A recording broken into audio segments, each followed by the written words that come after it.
Hey everyone, welcome to our weekly Missing Person Monday live stream. Hope everybody has had a good Monday, or as good of a Monday as can be had. I worked all day and it was hot here today. I think the heat index this afternoon got up to 101, which I'll take 101 heat index over like 115 to 120 any day. But at any rate, I made it. I hope everybody made it through their work day. Let's see who we got in here. Chris Gideon is here. Oh, once again, I lost StreamYard on my laptop. Let me go to my phone. Chris is here. Always good to have you here, Chris. Thank you for being here. Always. Miss Barbara Hall is here. Always good to have Miss Barbara here. Absolutely. Chris says it's great. I don't know if you're talking about the weather or the Monday or both. Dave, our friend Dave out on the prowl is did I hit the right one? Nope, there it is. There's Dave. Hey Dave. Dave said he is let me get back down where I can read it. Checking in before work. He's gonna be checking on the owls tonight. You be careful out there driving and listening, Dave. We don't want anything to happen to our Dave. We love our Dave. I'm trying to get StreamYard back up on my computer here, so it'll see if it'll let me do anything. There we go. Dave says, feel free to send some of that heat this way. You can have it, my friend. You can have all the heat you want. I'm about tired of it. I'm tired of it. I am tired of it. I'm ready for... I love fall. Fall and spring are my two favorite seasons. And here in Arkansas, we get about this much of fall and spring before it's either really, really hot summertime or sometimes cold winter time. Hopefully, we'll have a mild winter because I don't like the cold anymore either. The older I get, I can't take the heat. I can't take the cold. Part of life. Chris said both. Both are great. His Monday and I don't know if it's showing. Yeah, his Monday and the weather. Yes, I've noticed that StreamYard, I don't know if it came up. Dave says StreamYard has been, well, where'd it go? Is it up? I can't see. StreamYard has been horrible lately. Yes, it has. And I noticed, when a lot of creators are going live about the same time, so I don't know how many people we'll have in here, but that's fine. I love my replay crew. So if you didn't make it for the live, thank you for watching the replay. But I noticed, I think Miss Marv, I got a notification that says she was having a test chat to see if StreamYard was working. So apparently it's on the fritz again. They did a couple of days ago. See, I lost it again on my computer. A couple of days ago when I got on StreamYard, when I was scheduling something or doing a video, they had a little thing at the top that said they had added a fix and all the problems should be fixed, but apparently they weren't fixed yet. So we will just go old school if we have to. Now let me find I don't know which oh, there it is. Okay.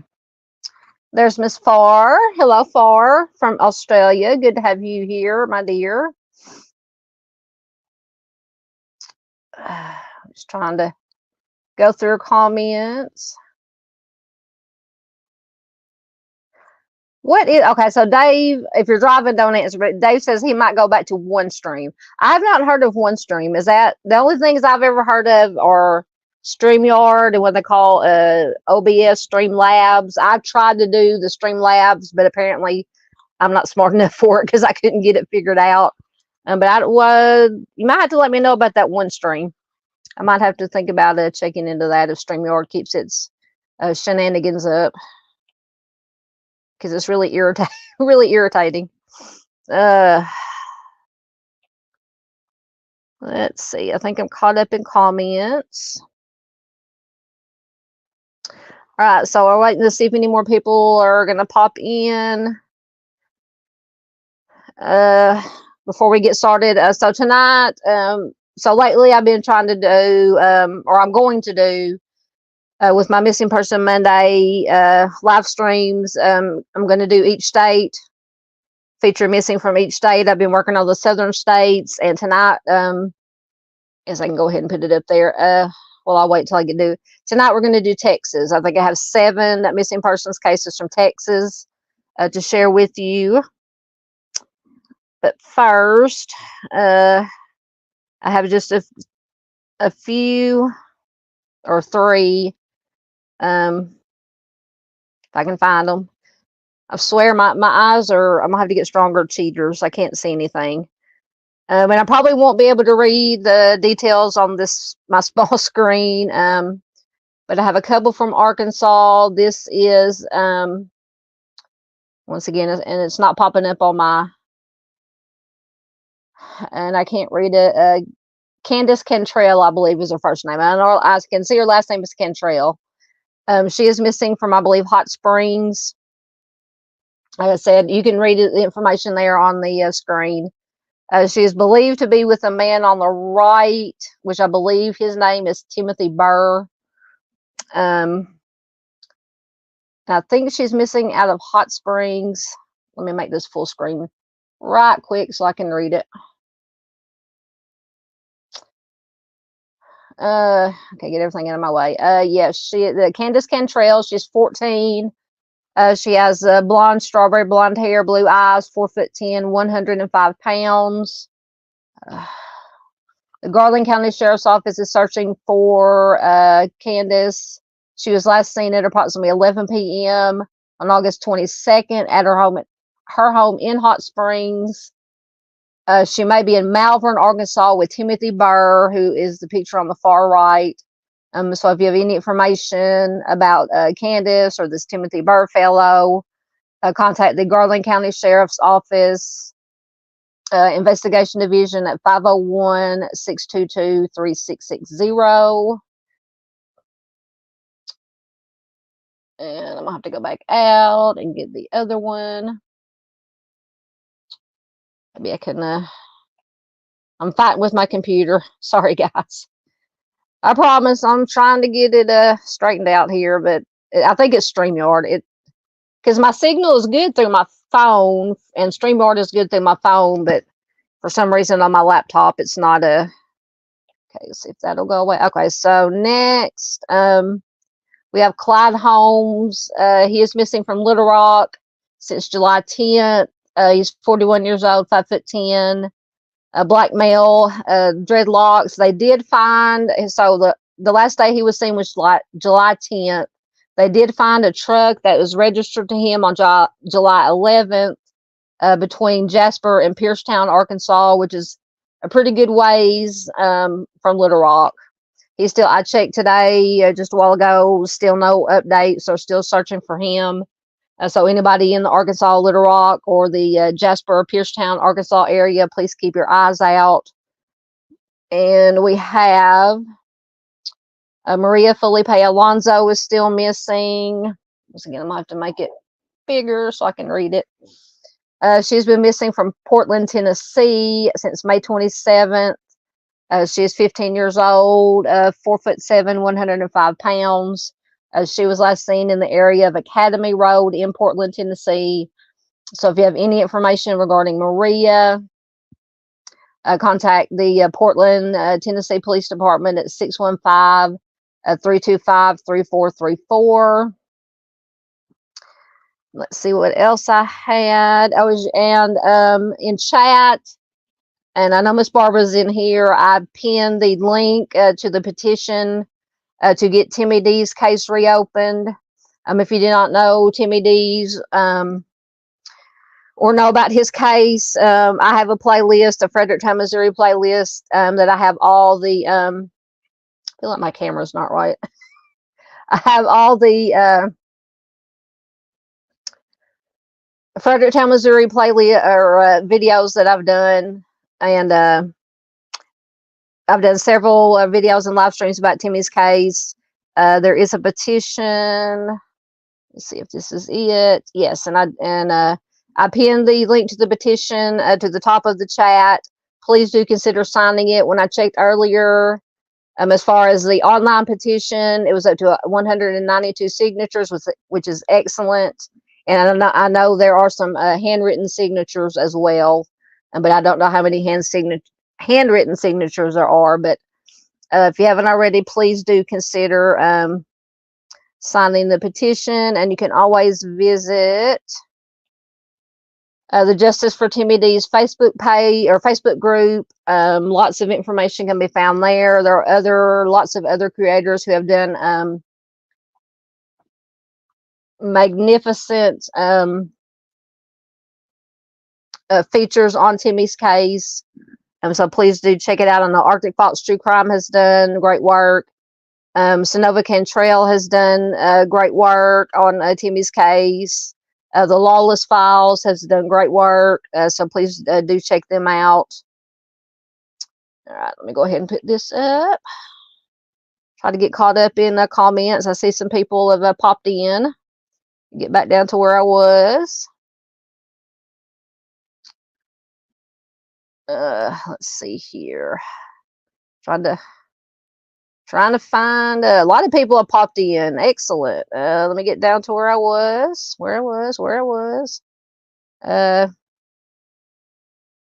I think I'm back down to where I was. Let me get, just in case my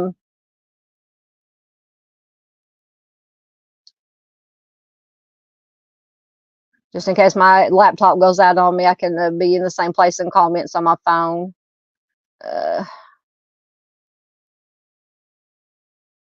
Oh, I think I went too far. Okay, so there's Dave talking about OneStream. Okay, that's where I was at. All right. So Dave says that he enjoyed OneStream. It's not as advanced as StreamYard, but if StreamYard keeps having issues, I might switch. Yeah, definitely. Because I go through StreamYard online. Is it like an app, or that you have to download something, or do you go through a web browser? I'll have to look into it. I'll definitely look into it. There's our Dandy. Dandy Linus is here. Hey, Dandy, how are you doing? Good to have you here always. Miss Bling is here. Good to have you here. Wonderful person. She's the one that wrote the petition, Timmy D's petition, fighting the good fight with Miss Barbara, and probably on some other cases, Doug Till. Also, so welcome, Bling. Let's see. Oh, Miss Gail is here. Hello, Miss Gail. Says good evening. Yes, there are yes, many missing from Texas. You're welcome. Yes, I could, because when I go state by state, because all the basic information I use comes from the Charlie Project, and you can pick. I do by geographical area right now, and you click on geographical area, and it has it divided into like the southern states, west, east, whatever. So I've been doing southern, and you click on the state, and it's just page after page after page. So I just have to, I try to pick 6 or 7 at a time. And I might just, once I make it through all the states, I might just start all over again and go back through the states and feature different missing. It's just so sad how many missing there that are out there. Mr. Lance Jones is here from Canada. Welcome, Lance. Always good to have you here, my friend.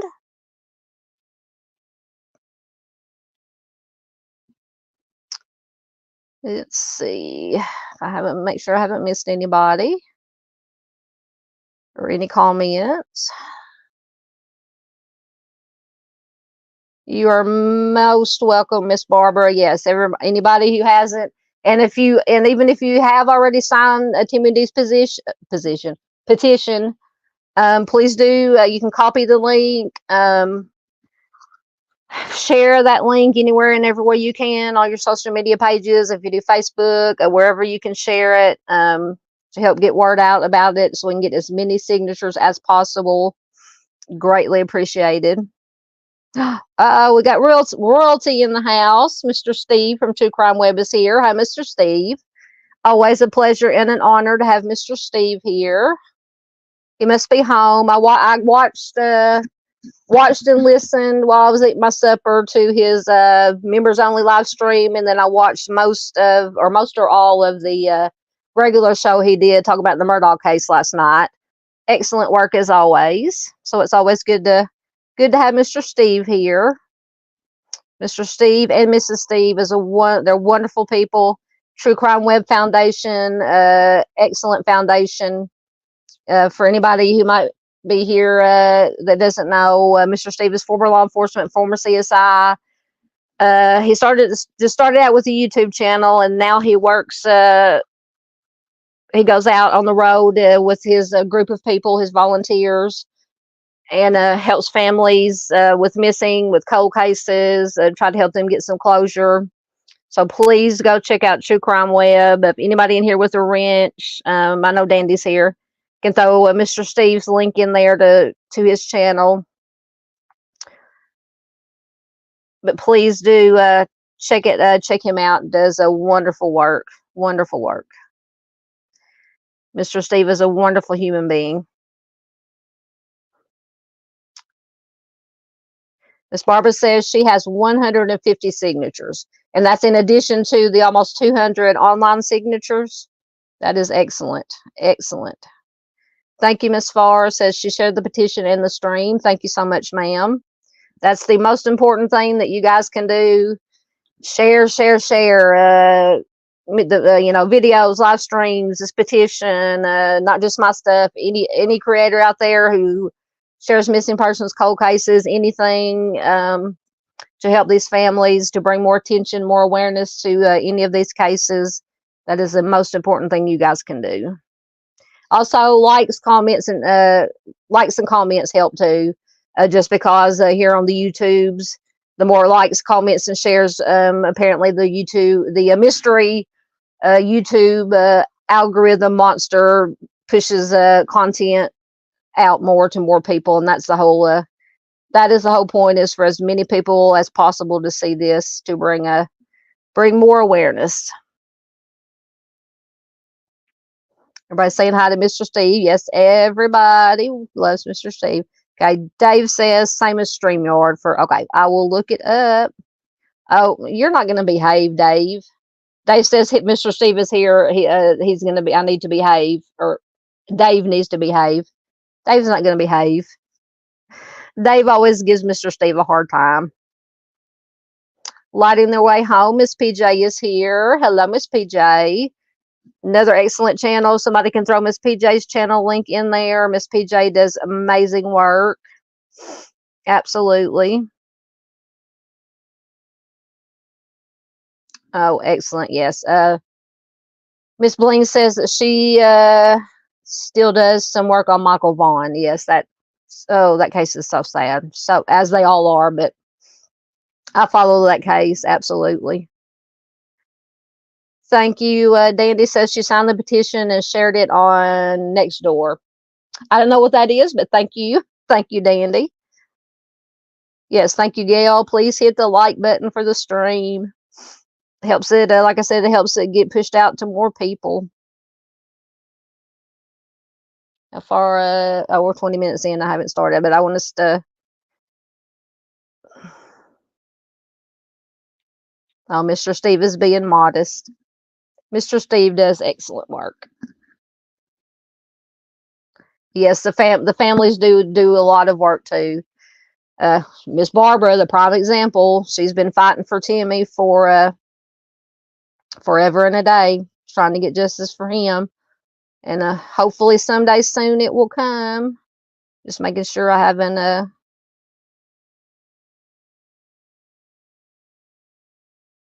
Oh, that's sweet. Thank you, Lance.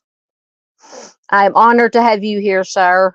I'm honored to have anybody here who will take time out of their busy schedule, busy day, busy night to see Dave. Oh gosh, Dave is already misbehaving. It's my honor. I'm so grateful for anybody, like I said, who takes time out of their busy day to come and listen to me babble and drone on about these missing persons and cold cases. But hey, If they're willing to sit and listen to me, as long as they get the information and they're made aware of these cases, that is all I care about. Dave says that Mr. Steve arrested 14 people once at a Shoney's. You sure it wasn't a Waffle House? I don't know. Shoney's, back in the day, well, I don't know. I haven't been to a Shoney's back in the day. I don't even know if there's any Shoney's left anywhere.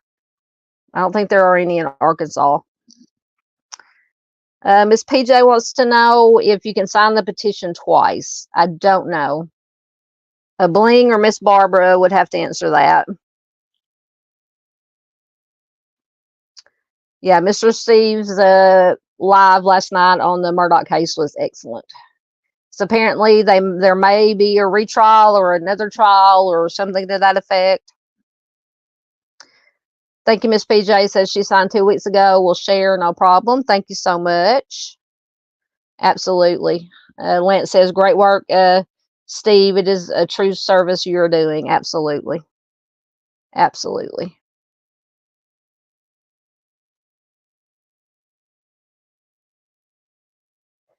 Yes, ma'am. Miss Gail says, yes, Timmy's case should be reopened. Absolutely, no doubt. Yep.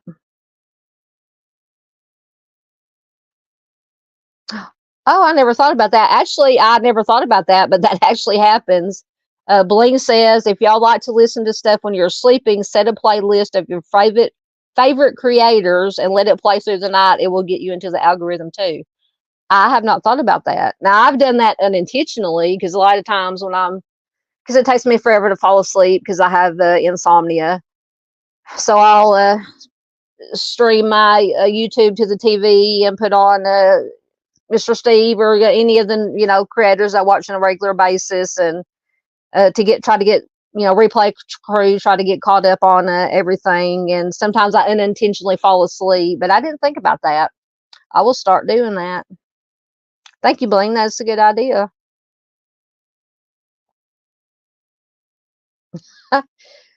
Mr. Steve says, talking to Dave, says you bring fond memories of the Great Shawnee Uprising. Sounds like a Western. Oh, maybe me and Dave, along with starting our band, we should start a movie making movies.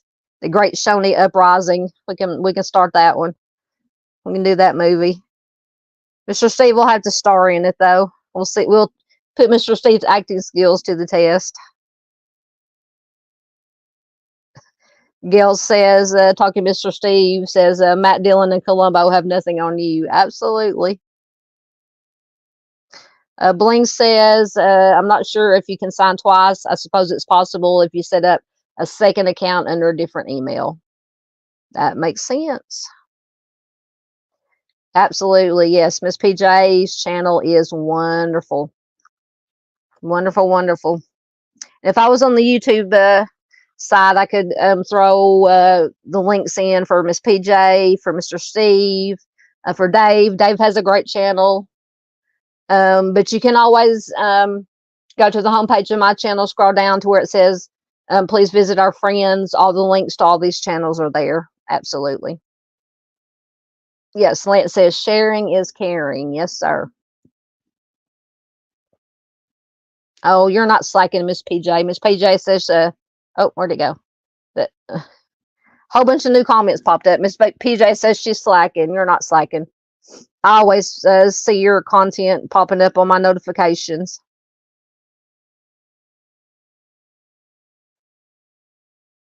Dave said he'll be listening in the car. You be careful listening and driving, Dave. All right, I think I'm caught up in comments. I'm herding cats, as I think Miss Lisa Joe said one time, trying to stay caught up in comments. So we will get started, but I will pause and I'll keep let me get down. I'm trying to get my comments just in case my StreamYard on my computer goes out, down. Oh, there it goes. I can keep up with you guys' comments. So first we have Angela Abradaris. Let me get her information. Hopefully it'll come up. There it is. Thank you. It came up. Let me get a drink right quick. Angela went missing on April 2nd, 1996 from Dallas, Texas. She's biracial, Asian white, female. She was 27 years old when she went missing. She'll be 55 years old today. At the time she went missing, she was 5'7" to 5'9", 115 to 130 pounds, with brown hair and brown eyes. She does have a scar on one of her hips. She has a butterfly tattoo on her right hip. She did have breast implants.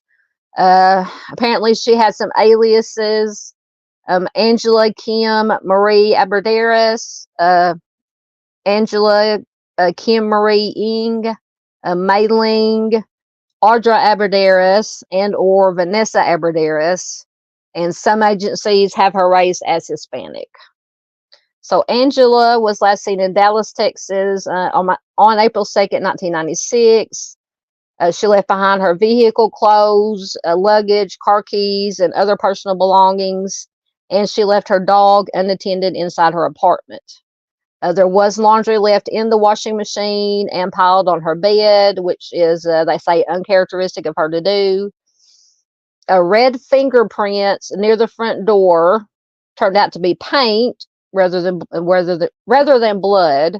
And in an article, and I try to find, whenever I do these, besides the basic information I use from the Trolley Project, I research and search and try to find some articles with some additional information, interviews with family members, interviews with the law enforcement, any updates in the case. Unfortunately, especially with these older cases, there's not always a whole lot of updates or any supplemental articles.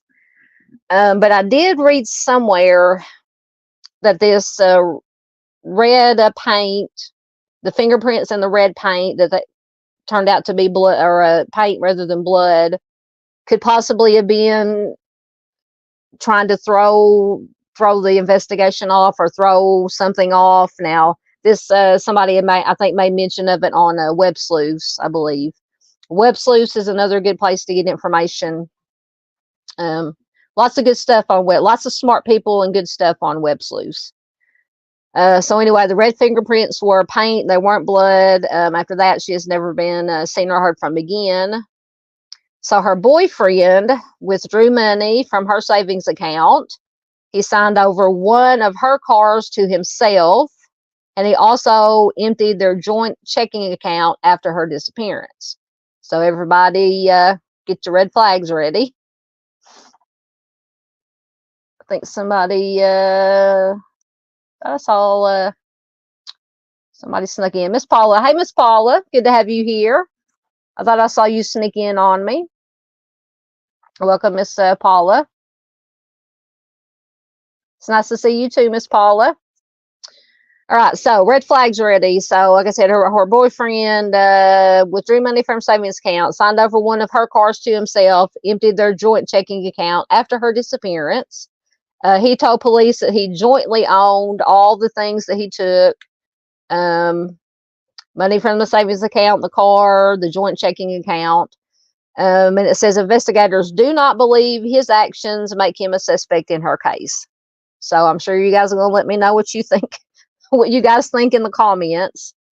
And it could be, perfectly innocent. We don't know, but, we don't know what we don't know. But it just, as I say, it sets off my spidey senses when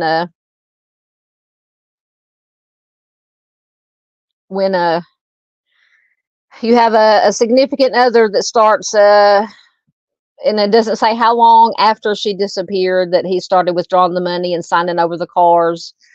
But it just kind of always makes me suspicious. Oh, goodness. Oh, Mr. Steve. Mr. Steve says he will be in charge of the music for mine and Al's Dave's movie. He probably will receive multiple nominations and awards. Absolutely. You can be our music director for the movie.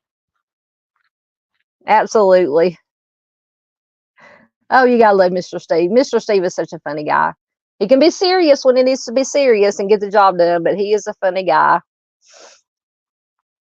Yes, Chris says boyfriend in the first case is a red flag. Yes, absolutely, for his actions. And then, of course, absolutely, when anybody goes missing, the immediate family,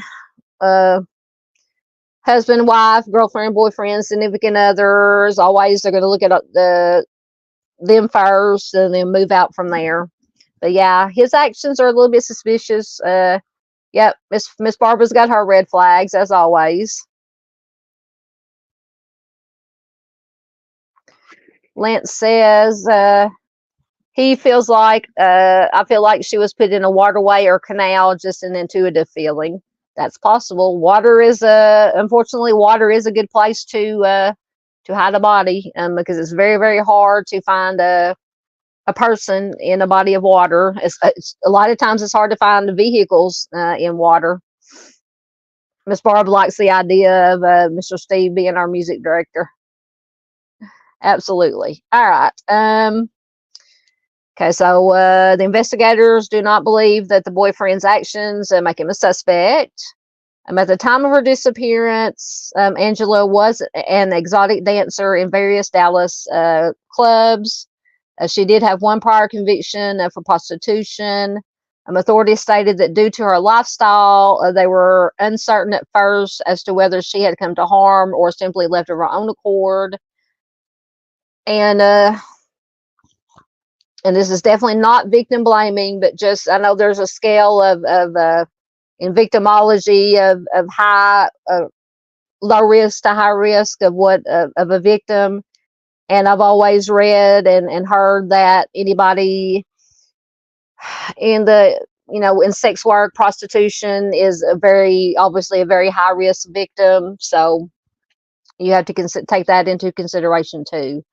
Like I said, it's definitely not victim blaming. It's just a fact. You got low risk victims and high risk victims, medium risk victims. And I think, she would probably fall into the higher, most definitely fall into, in my opinion, the higher risk victim. So I read that.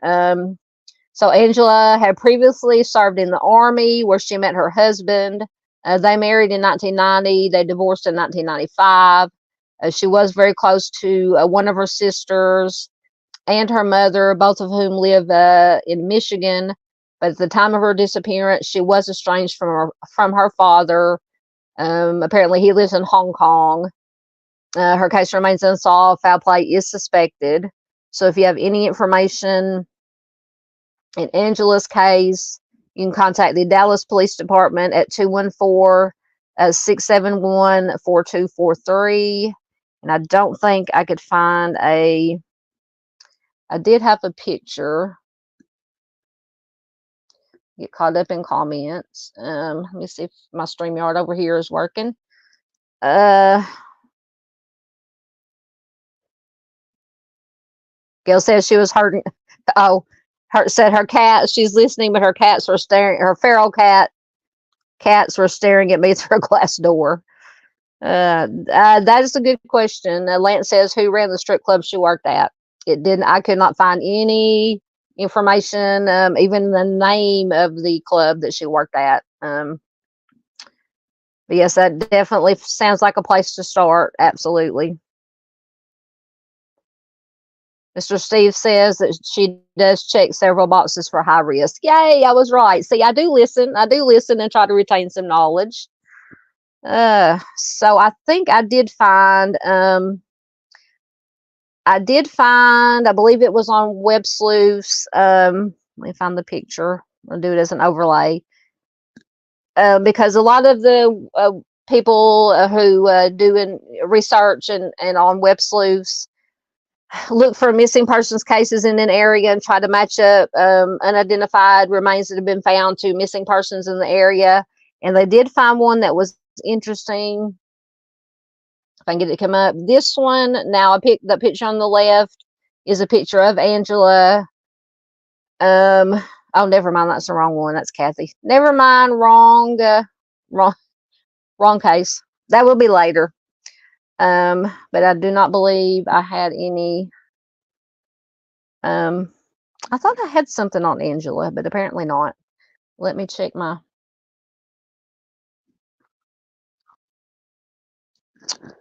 Nope. Okay, that was a different case. Okay, so I was not able to find, unfortunately, any extra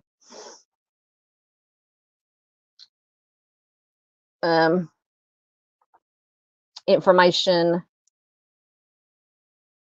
regarding Angela's case.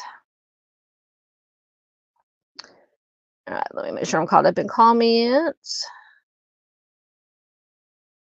Lisa said, who this girl? No, that, sorry, I was mixed up on my cases. That's another case that I have.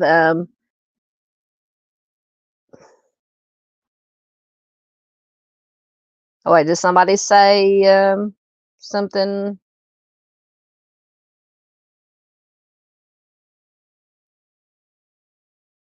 I don't know what you mean, Lance. I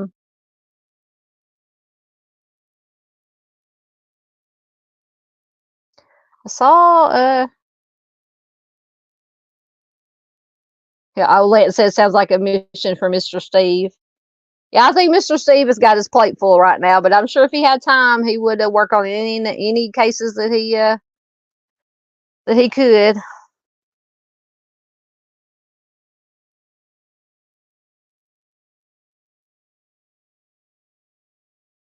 Oh, Gail says something about a sleaze.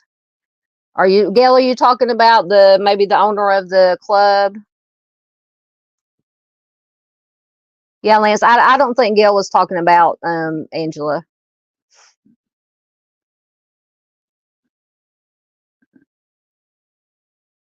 Yeah. Absolutely. Miss Barb says sometimes people do put themselves in high risk situations, is all that's being said. Yeah, it's not any victim blaming, but it's just like I said, in victimology and cases, you have low risk victims, medium risk victims, high risk victims, and it's not bad. We're not meaning anything bad by it, but that's just unfortunately the nature of things. Absolutely, we do too. Lance says he always empathizes with the victims. Absolutely, yep, we do too. All right, so we finished up on Angela. So next we have Michael Jefferson Adams, and I should have already been bringing his information up. Hopefully it'll load quickly.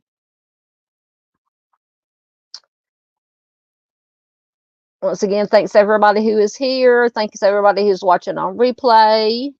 All right, so Michael Jefferson Adams went missing on June 8th, 1987 from Abilene, Texas.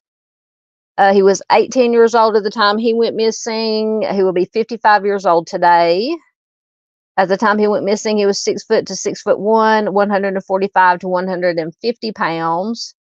He was last seen wearing a white long sleeve dress shirt, black pants, black socks, and black shoes.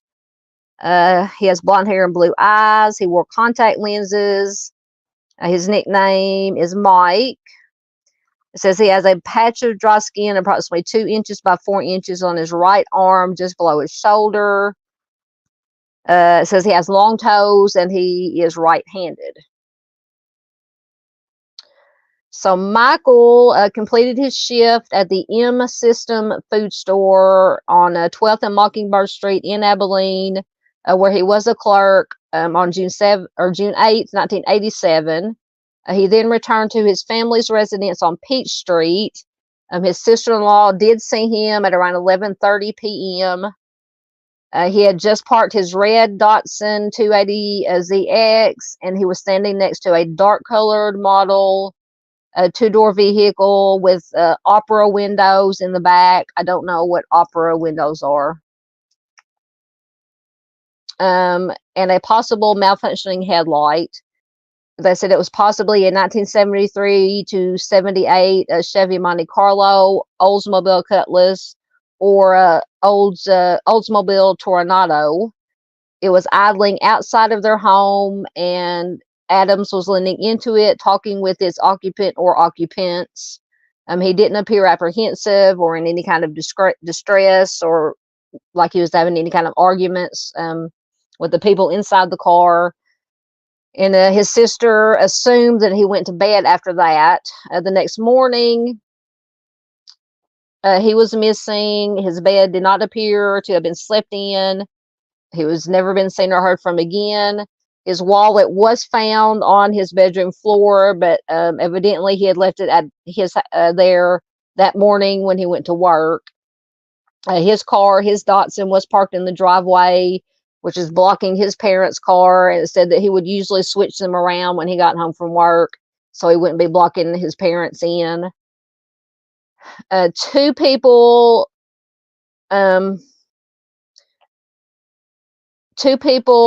that Michael knew owned cars that matched the description of the one that he was seen leaning into and talking to the occupants. One was a co-worker at the M system. The other was a friend and a former classmate. One of these individuals passed a polygraph test. The other test results were inconclusive, but we all know how unreliable polygraph tests can be or are. Michael was not involved with the substances. He did not associate with any users in 1987. Substances aren't believed to be a factor in his disappearance. Michael attended Cooper High School, where he was in the drummers and the marching band. He was described as a talented artist. He also enjoyed playing golf and tennis. He made excellent grades. He graduated high school 5 months early. He was due to move back to Lubbock, Texas in 3 weeks to start classes at Texas Tech University, where he planned to major in architecture. So he was a smart fella. He was close to his family, and it is uncharacteristic of him to leave without warning. He was declared legally deceased in 1994. They say he is presumed to be the victim of a homicide, but no charges have been filed against anyone in his case.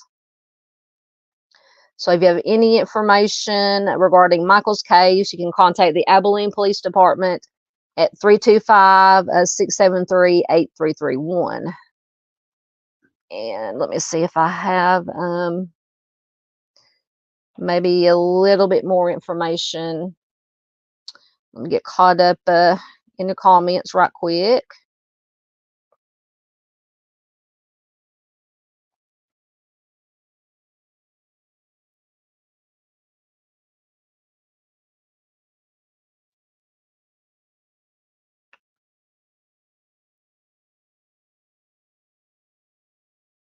Yes, absolutely. Mr. Steve says, regardless of the decisions made by victims and the missing, it does not give a predator or offender the power to pass judgment. Absolutely. Absolutely. Chris said, Michael's case is given red flag vibes. Yeah, I wouldn't. My biggest question, obviously, is who was he talking to in the car? Who was in the car, that car that he was leaning in and talking to? Who? I want to know who they are. That would be my first question. Because it said that, well, they said he did not sleep in his bed that night. Did not say whether any his sister or his parents heard him come into the house and leave again or anything after he was seen talking to these people in the car. So if he did not come back into the house, did he get into the car that he was talking to? Or did they finish? It was just maybe friends, like I said. It's because it said one of his co-workers and one of his former classmates did have vehicles matching that description. Maybe it was just one of them he was talking to. He finished talking to them. They left. And something happened. Somebody else came along after that and something happened. But my definite first would be who was in that car who was he talking to that was in that car?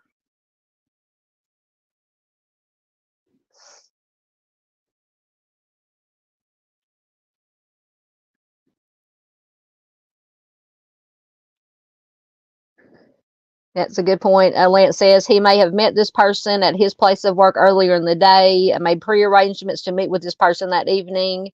That possible. I thought about that too, especially when it said that his coworker, one of his coworkers, had a vehicle that matched that description. It could have been he was meeting up with a coworker, or the other one was I think it said one of his former classmates had a vehicle that matched that description. So very, very possible.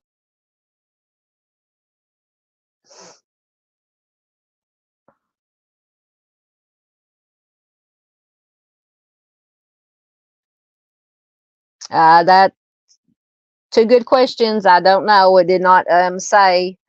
I do have an article. I don't think it said in the article, but absolutely good questions. Good questions.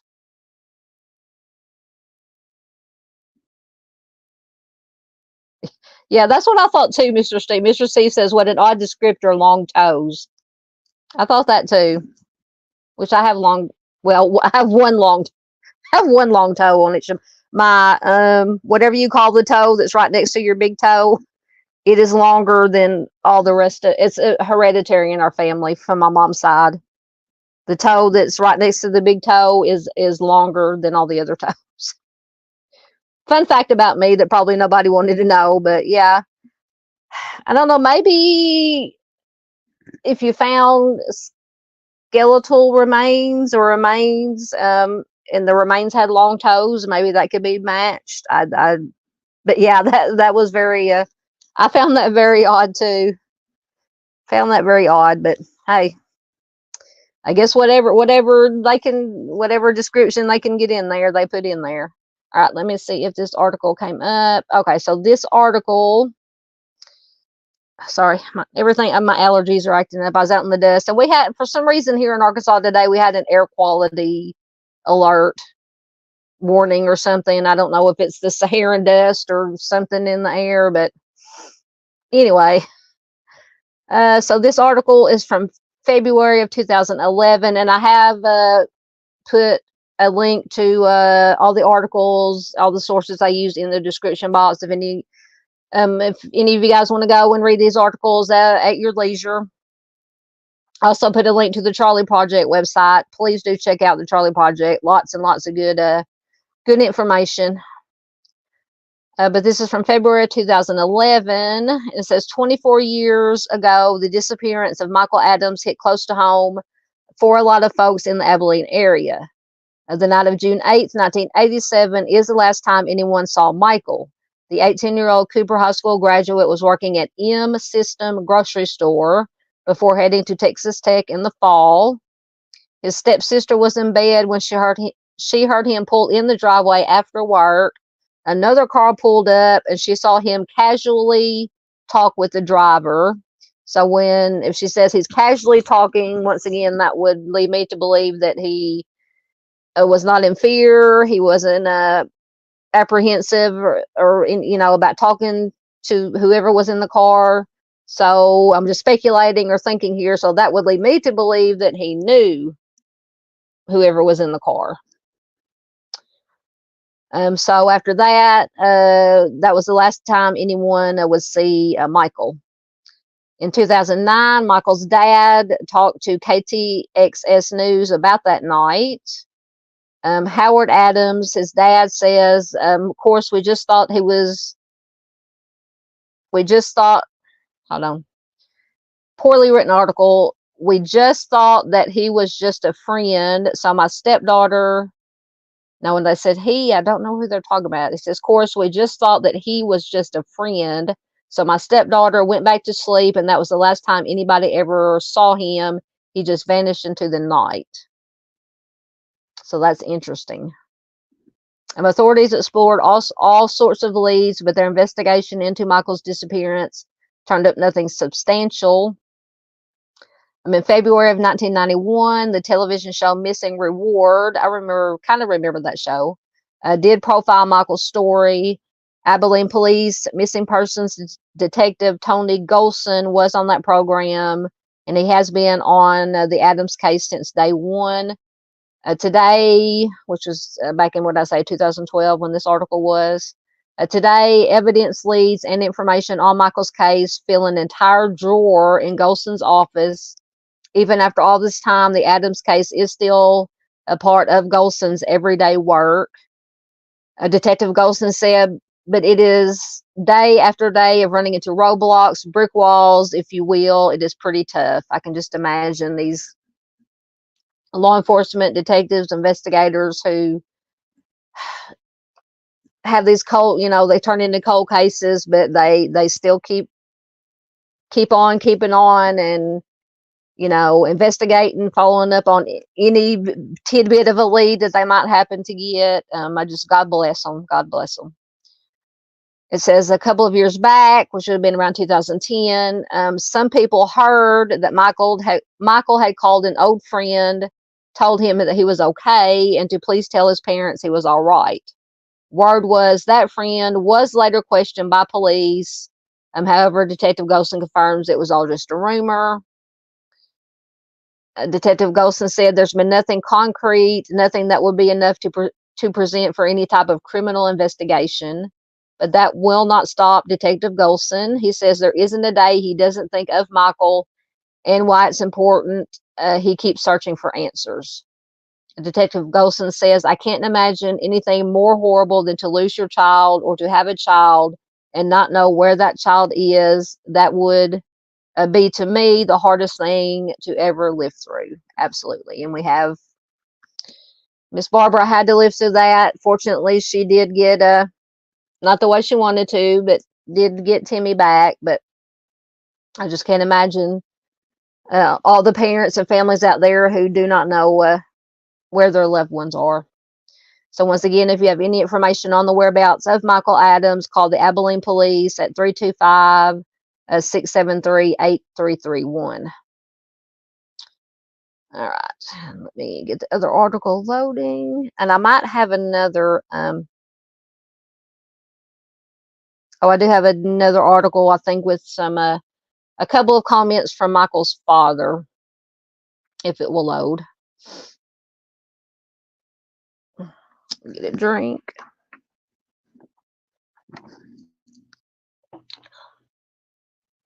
Turn my camera off for a second while I'm reading this, if it'll load.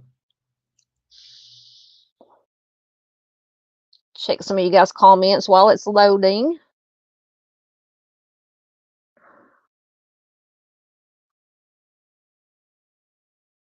Oh, going back to the toes, Miss Barb says, I heard you're a genius if you have a toe longer than your big toe. Well, I qualify for genius then, because my toe next to my big toe is much longer than the rest of my toes. So is my mom's. I say it's hereditary, apparently, on my mom's side. I don't know if my brothers have it, though. I try not to look at their toes too much. Although my baby brother likes to, I don't know if you guys had any family members or uncles or anybody, grandpas, or anybody who could pinch with their toes. Oh my goodness, my baby brother can pinch the fire out of you with his toes. He used to put bruises on me, pinching me with his toes. But anyway.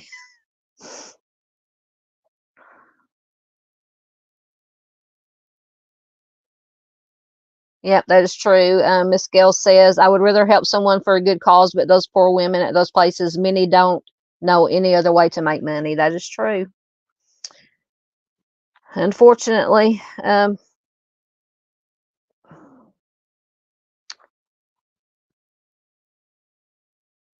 yes, absolutely. Lance says, I would reinvestigate his co-worker that had the car that matched the description of the car scene. Absolutely. You are most welcome, Miss Paula. Yep, absolutely. Miss Barb says it is the hardest thing you have to live with. Miss Barb says that she has been pinched a lot of times with toes from the kids. They thought it was funny. Oh my goodness. Yes, like I said, my brother used to leave bruises on me, pinching me with his toes. And I hate feet. I don't like feet. I don't like other people's feet on me, anywhere near me. I don't want to look at them. Oh, that's okay, Miss Paula. Miss Paula says, I may not be staying that long tonight. I want to watch Twisters. It is available to rent. Yes, I'm definitely going to watch Twisters as soon as I get a chance.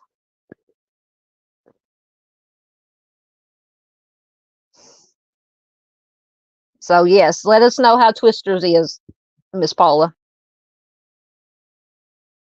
All right, let me see if the article ever loaded. There it is. Okay, so this article is from June of 2022, so a couple of years ago.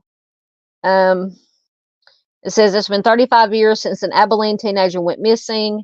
His father and a crime blogger are still fighting for justice for Michael Adams all this time later.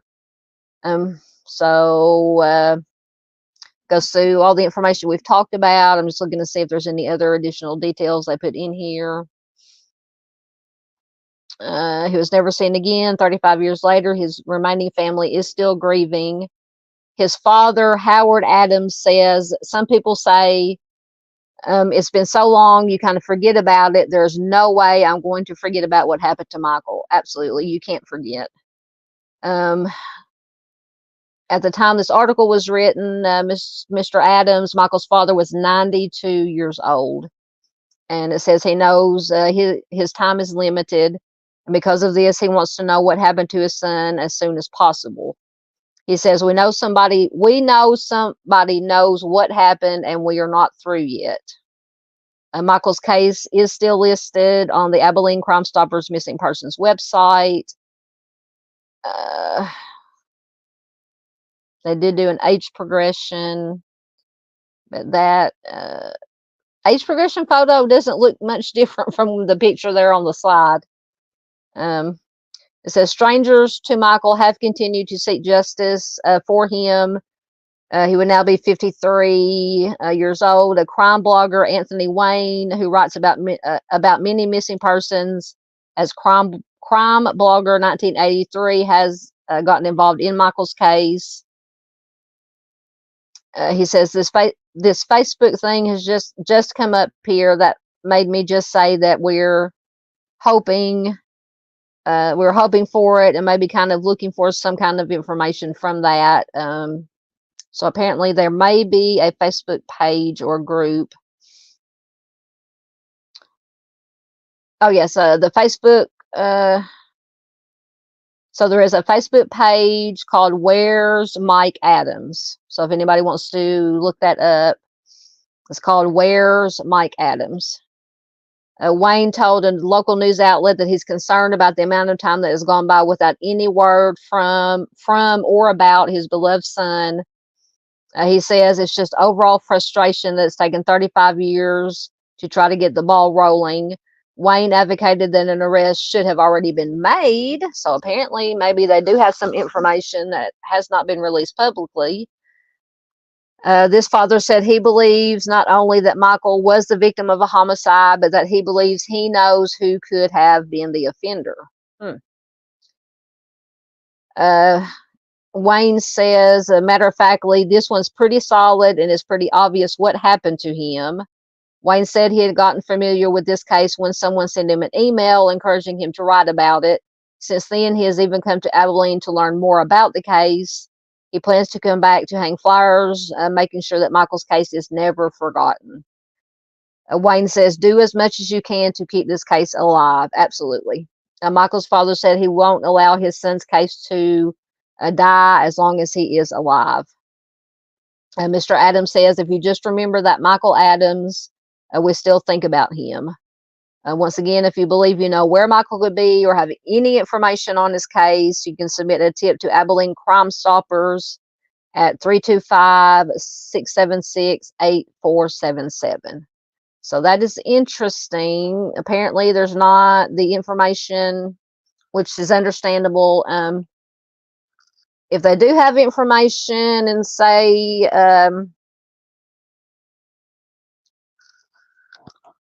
that at least the father and this blogger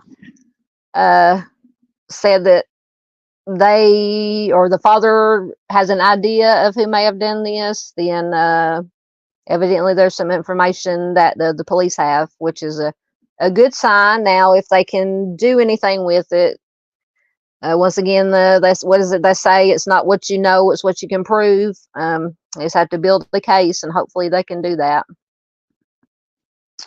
All right, let me get caught up in comments quickly.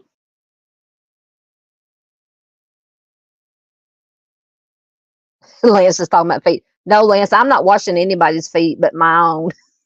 I don't even like to wash my own feet. I do not touch other people's feet. Okay,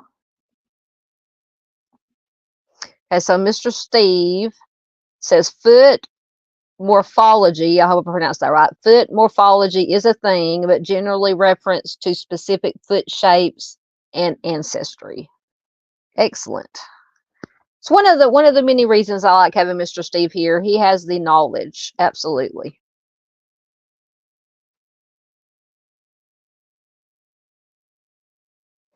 Oh, Gail says, what is Twisters?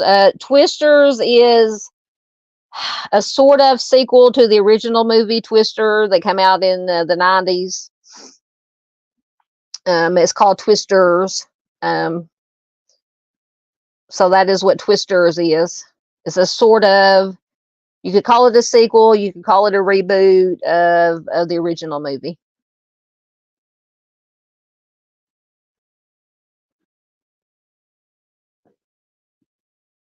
Far said, talking to Mr. Steve, that's interesting, like head morphology.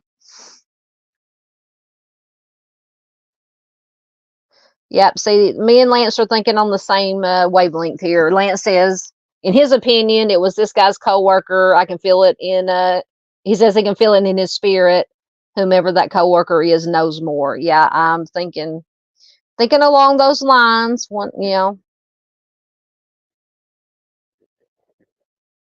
Oh, Chris said he's upset that Anthony Wayne is covering it.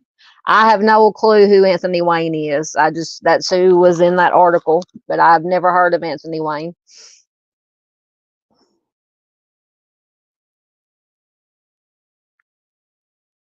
That's another good question. Lance says, wonder if Michael was recently promoted at work. That is a good question. Could have been if he did get promoted. But then again, it said he was going, which is a good point, if he did get promoted and if it was a jealous coworker that wanted the promotion. But it did say that Lance was fixing to leave. Now he might have still kept working at the store, but he was fixing to leave to go to school at Texas Tech. But he could work and go to school. But that is an excellent point.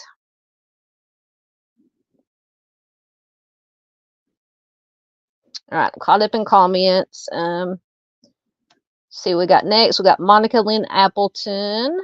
Let me get her information up.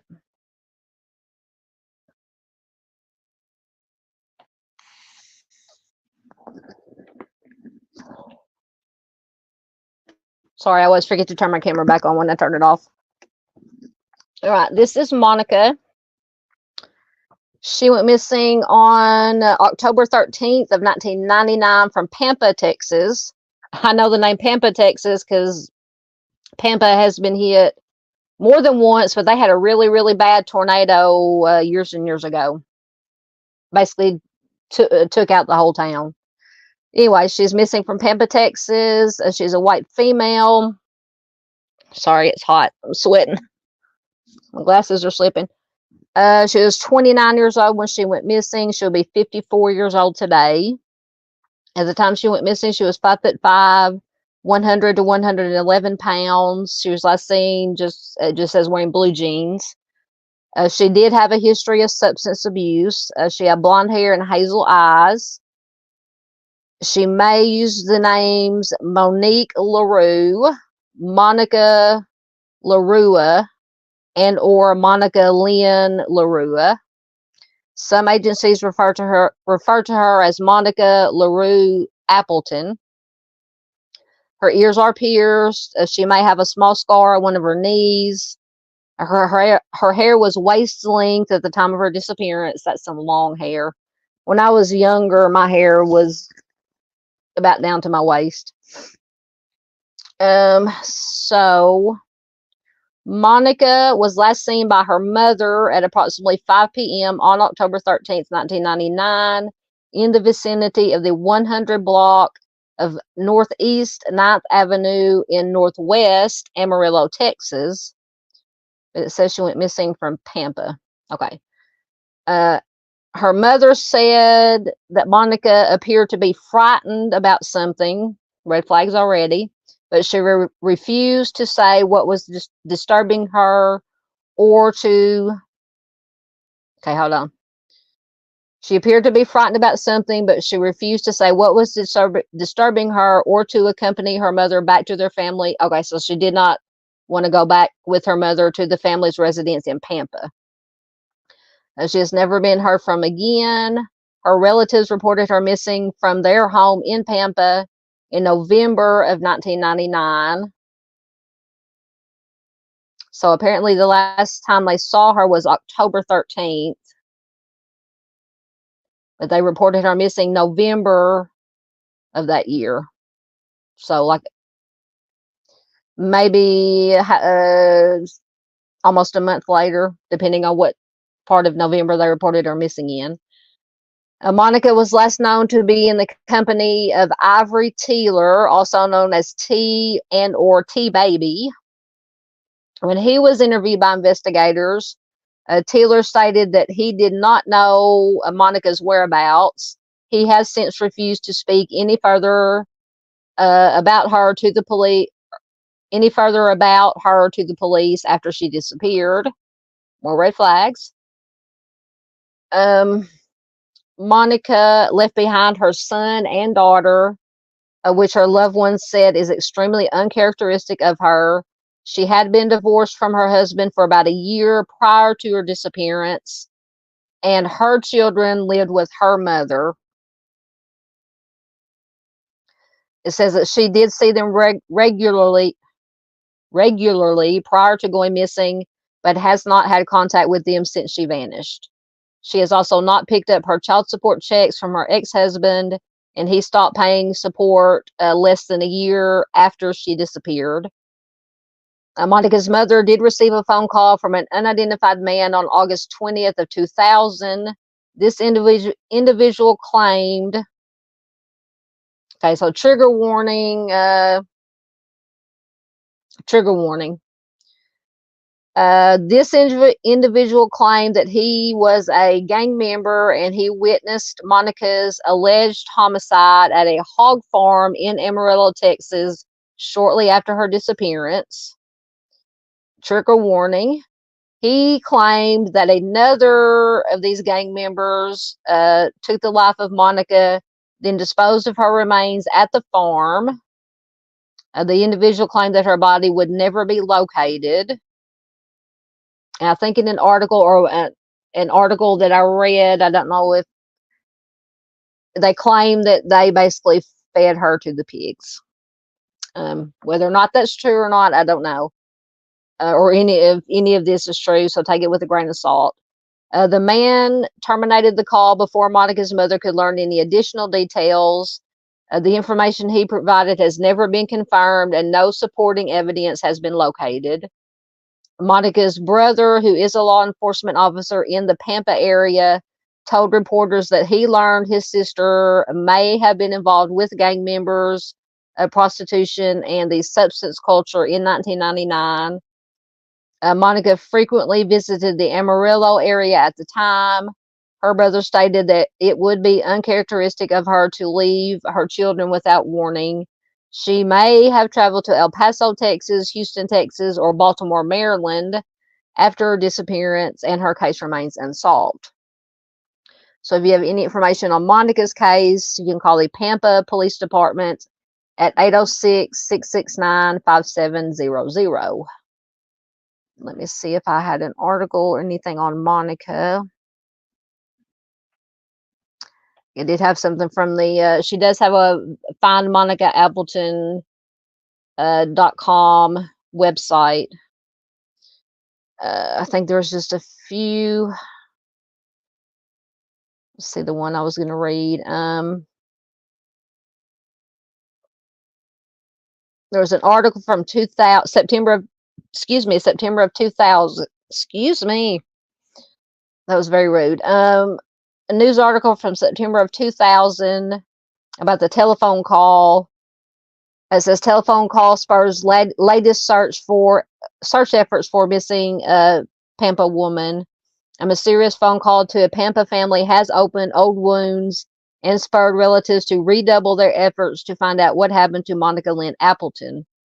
Appleton 30 has been missing since October, but her brother, Donnie Brown, said a call from an anonymous man claiming to have witnessed Monica's homicide has brought new urgency to his quest to learn his sister's fate. Her brother says, to be honest, I think she meant foul play. Her brother is a 12-year veteran of the Pampa Police Department. He says, I'm 99% sure of that, but there's still some hope that she can be found alive.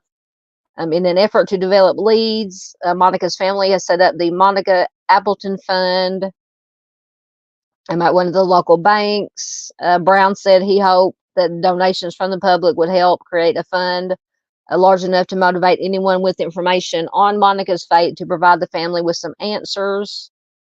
The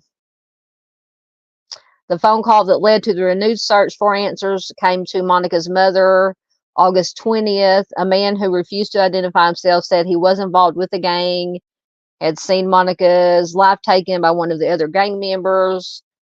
This is where I read it. He said Appleton, Monica's offender, dismembered her and disposed of her body by feeding it to the hogs. Once again, take it with a grain of salt. They said there was found no evidence of it. Her brother says he told her that we would never find the body and that we should stop looking.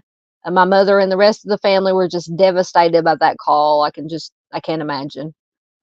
Brown said the call seemed plausible because he knew through his own inquiries that his sister had fallen in with a bad crowd and perhaps became involved with the substance and gang culture. Until her disappearance, Monica had lived in Pampa with her two children, ages 7 and 10, and her mother, but made frequent trips to Amarillo. Monica's mother was the last person known to have seen Monica when she tried to convince her to come home to Pampa from Amarillo on this is October 18th. The mysterious phone call not only spurred the family to action, but local law enforcement as well. Brown said that despite his position as a police officer, law enforcement agencies had not been terribly cooperative prior to the call.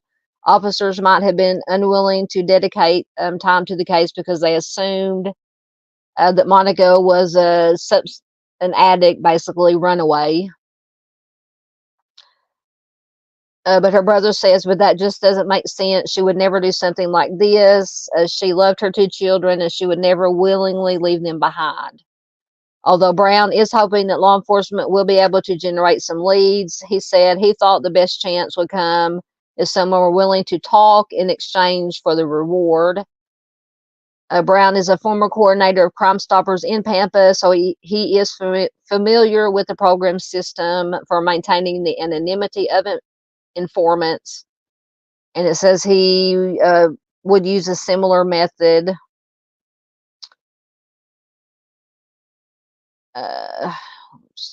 He went on to say it's so heartbreaking when you see her 7-year-old daughter saying that she wants her mommy.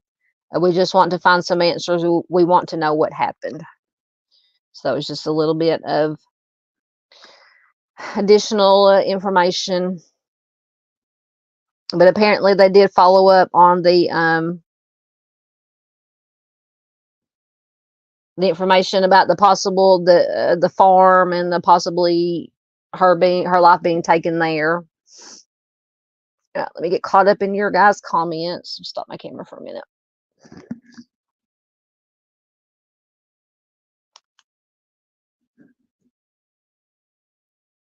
Let me get that down to, let's see where I was at. Oh, Gail said her dad was born in Pampa. Yeah, like I said, I've heard of Pampa because even though tornadoes terrify me, they also fascinate me. So I watch any documentaries or TV shows about tornadoes, and I've heard of that really, really bad. I can't remember what year it was. A really, really bad one that hit Pampa.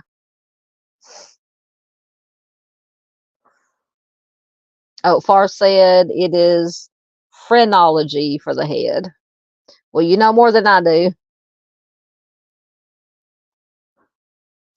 That's a good possibility. Lance says I feel like she passed away of an OD, and whomever was supplying her hit her body. Entirely possible. Chris said he's never heard of Monica's case. Yep, absolutely.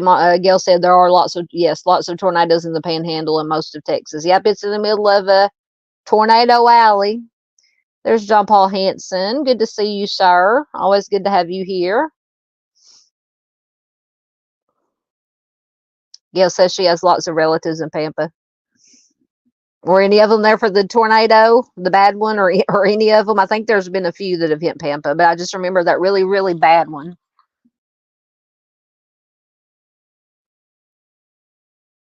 Absolutely, yep. Lance says look into whoever was her user friends and suppliers. Absolutely.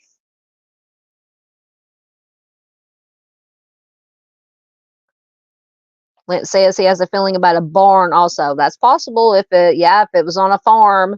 Most farms have barns, so yep. And Lance says, I think the report the man said about a hog barn may be true. Yeah. Gail says she's very familiar with Amarillo. I'm trying to think. I don't think I've been to Amarillo. I've been to a few places in Texas. But I always think of the George Strait song, Amarillo by Morning. My dad was actually born in Texas. He was born in Galveston Island.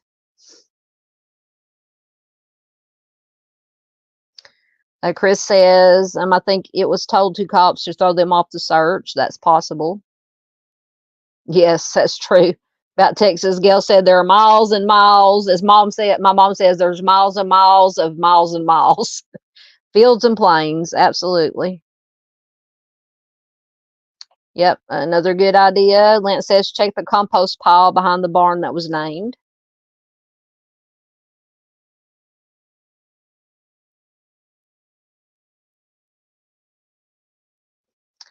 It's true. Also, Lance says I feel that evidence can be found in the place that the hog barn was cleaned and shoveled out to. From there, it could have been used to fertilize the fields. It's possible. So Gail said in 1975, one hit there. Talking about going back to tornadoes, and a town called White Deer. Miss Barbara said her sister was born in Texas. Yeah, my daddy was born in Galveston, and then they moved to Longview, and they had an upholstery shop in Longview for the longest time. All right. We've only been going an hour 20. I'm doing good. Turn my camera on before I get. All right. Next we have. This is a baby. I'm going to try not to butcher his name. Armadrie Antoine Marquis Argumon. This one is heartbreaking. So little Armadrie went missing on September 18th, or was last seen on September 18th, 2020 in Wells, Texas. He's a biracial black and white male. He was 1 month old. 1 month old. So it'd be 4 today. He was 1 foot 10 inches tall and 9 pounds. Last seen wearing a diaper. Black hair and brown eyes. So this one has lots of red flags too. So little Armadrie was last seen with his father, DeAndre Marquis Argumon, at his family's home on Old Forest Road in Wells, Texas, at around 8:30 a.m. on September 18, 2020. A relative left him alone while she went out to run an errand. And when she came back, both DeAndre and Armadrie were gone. DeAndre, the father, was later found alone and under the influence. He initially said that someone had taken little baby Armadrie. Then he said that Armadrie's mother had taken him.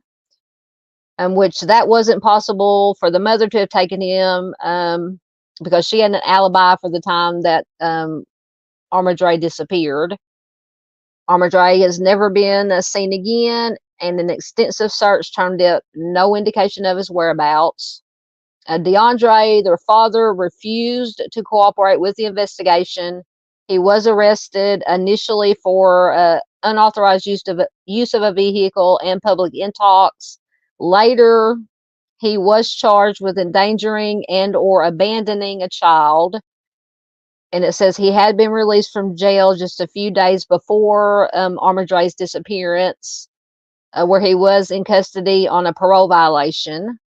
And he was supposed to only be allowed to see his son during supervised visitation. And that picture, the inset picture there, is the father of DeAndre. The authorities have asked potential eyewitnesses to contact them if they saw him driving a 2003 gray Ford Explorer between 10 a.m. and 2 p.m. on September 18th. So maybe they have some kind of surveillance footage, street camera footage or something of that nature. In April of 2021, DeAndre was found guilty of unauthorized use of a vehicle. In September of 2021, DeAndre pleaded guilty to abandoning a child enhanced by imminent danger of bodily injury in Armadrie's case. There was an exception written into the plea agreement so that if other crimes are discovered, he can be prosecuted for them. So that will lead me to believe that in the event that they get any kind of information that would definitely prove or give them reasonable cause to arrest him for the possible homicide of little Armadrie, that he can be prosecuted for that.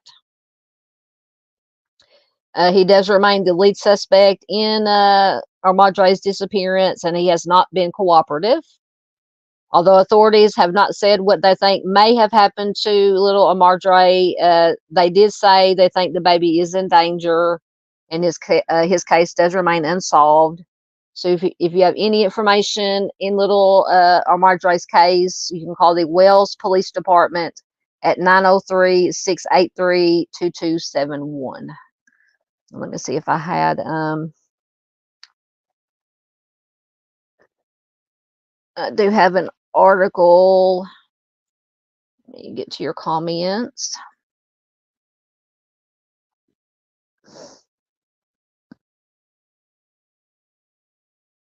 Yeah, going back to the last case, Chris says the only thing is we don't know what the barn's name or location is. Yeah, that's a good point. Lance said if they knew the name of the gang or some of the gang members, it shouldn't be hard to figure that that's true.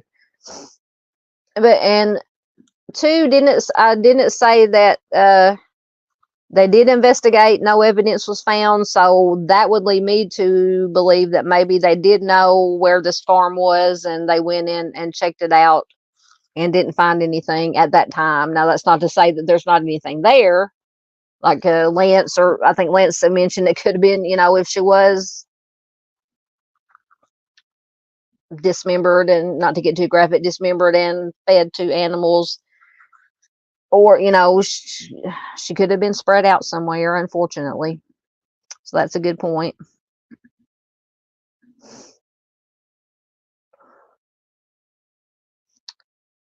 Okay, let me see if this came up. So this article is from January of 2022.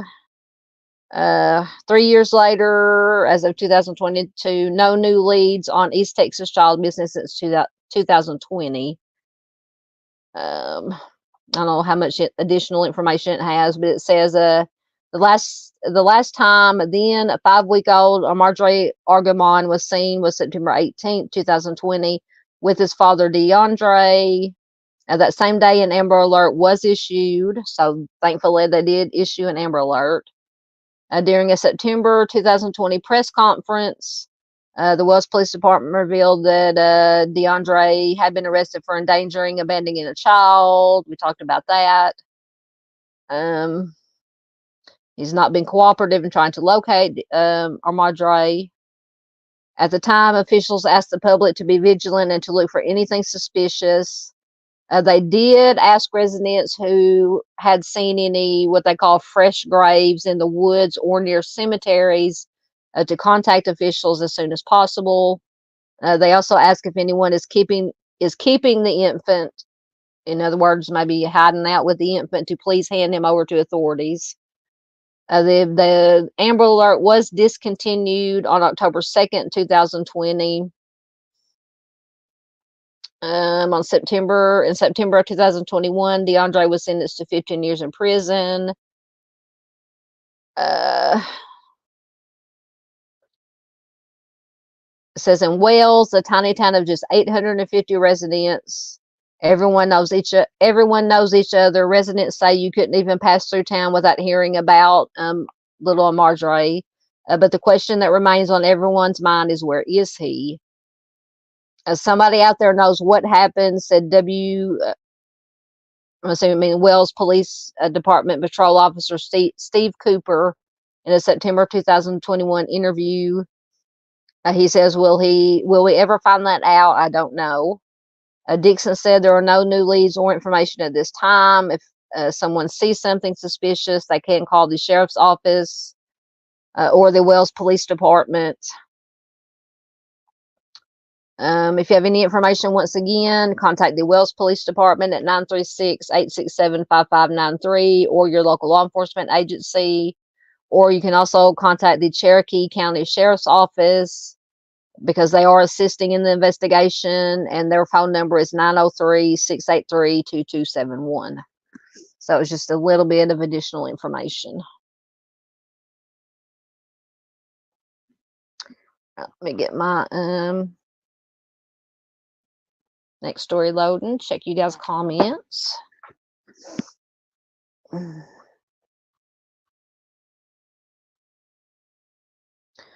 All right, next we have Kathy Joan Arredondo. I believe that was the picture that I put up earlier. I had the wrong case. This is the right case. Okay, so this is Kathy Joan Arredondo. Why is her information not coming up? Oh, don't tell me the site can't. There it goes. Okay. So Kathy went missing on February 11th of 2012 from Houston, Texas. She was a white female. She was 37 years old at the time she disappeared. She'll be 49 years old now. At the time she disappeared, she was 5'2" to 5'4", 140 to 150 pounds.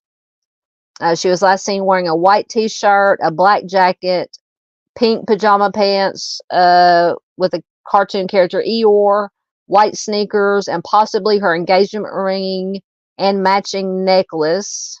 And I have a picture of the necklace. Let me find it. If I remember where I put it. This is a bigger picture of the necklace. It's kind of hard to make out. That's a bigger picture of that smaller inset picture there.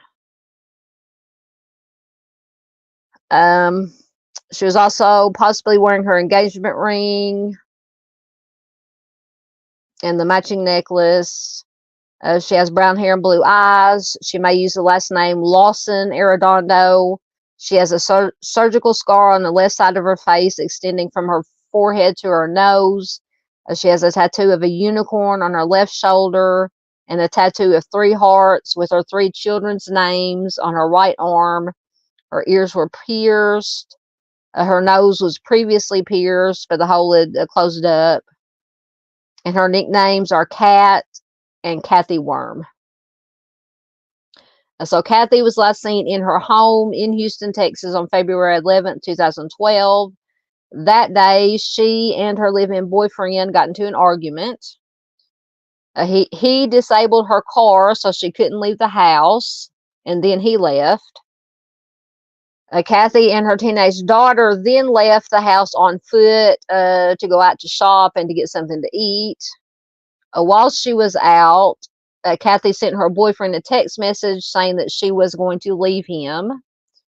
They returned home, and at some point, Kathy and her daughter saw the boyfriend go to a friend's house across the street. They didn't talk to him as they saw him going across the street. Kathy went to sleep on the sofa in her daughter's bedroom. She was last seen at 10:30 p.m., apparently when she went to lay down on the couch in her daughter's bedroom. And when her daughter woke up at 7 a.m. the next morning, Kathy was gone. She asked Kathy's boyfriend where she was. He said he hadn't gotten home until 5 a.m. and he had not seen her. She left behind her purse, money, wallet, clothes, ID, ATM card, makeup. Once again, always a big red flag with if somebody's going to leave of their own accord, they're going to take, if it's a woman, they're going to take definitely purse, money, wallet, clothes, ID, ATM cards. You know, you need all that if you plan on leaving. Only her keys, her cell phone, her cigarettes, her engagement ring, the necklace were missing, and she has never been seen or heard from again after that. She had lived in the cities of Albuquerque and Clovis in New Mexico for most of her life before she moved to Texas in November of 2011. Although there's no hard evidence of foul play in her case, her family stated it is uncharacteristic of her to leave without warning, and they do not believe that she would have abandoned her 3 teenage children, and her case remains unsolved. So if you have any information in Kathy's case, you can call the Houston Police Department at 713-731-5223. And let me see, let me see. And I believe, I couldn't find any additional articles or updated information, but I think, let me go back to StreamYard, that this photo that I showed earlier is the one that pertains to Kathy's case. Yes. So somebody posted this on Web Sleuths. Some remains have been found. I can't remember where they were found at, somewhere in that area. And the picture on the left is a picture of Kathy. A picture on the right is a reconstruction of the remains that were found. To me, that looks similar. Now, I do remember it saying that the jawline may not have been right on the reconstruction because when they found the remains, they did not find the lower jaw. And it says that in October of 2023, Kathy has been submitted for comparison to those remains that were found. I tried to look. After that, there was nothing else. So I don't know if anything came of the comparison. But I will keep my eye on it and try to see if I can find anything. It is similar. The eyes, you guys let me know in chat or in comments if you're watching replay what you think. It's similar. The eyes, to me, the forehead, the eyes, and the nose are similar.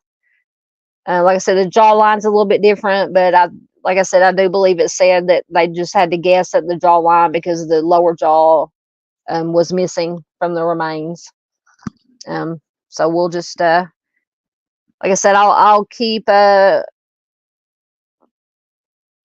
researching it, looking for any new info to see if anything pops up about this case. All right, let me get your comments.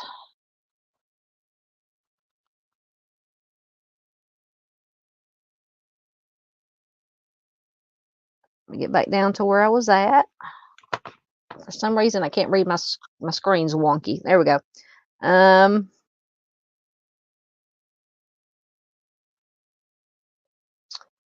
It's a good question. Lance says, are there any abandoned oil wells near this missing persons case or even a water well? I do not know. That is a good question. That's always, unfortunately, those things like that, oil wells, water wells, any holes in the ground, natural or man-made, or unfortunately good disposal disposal places.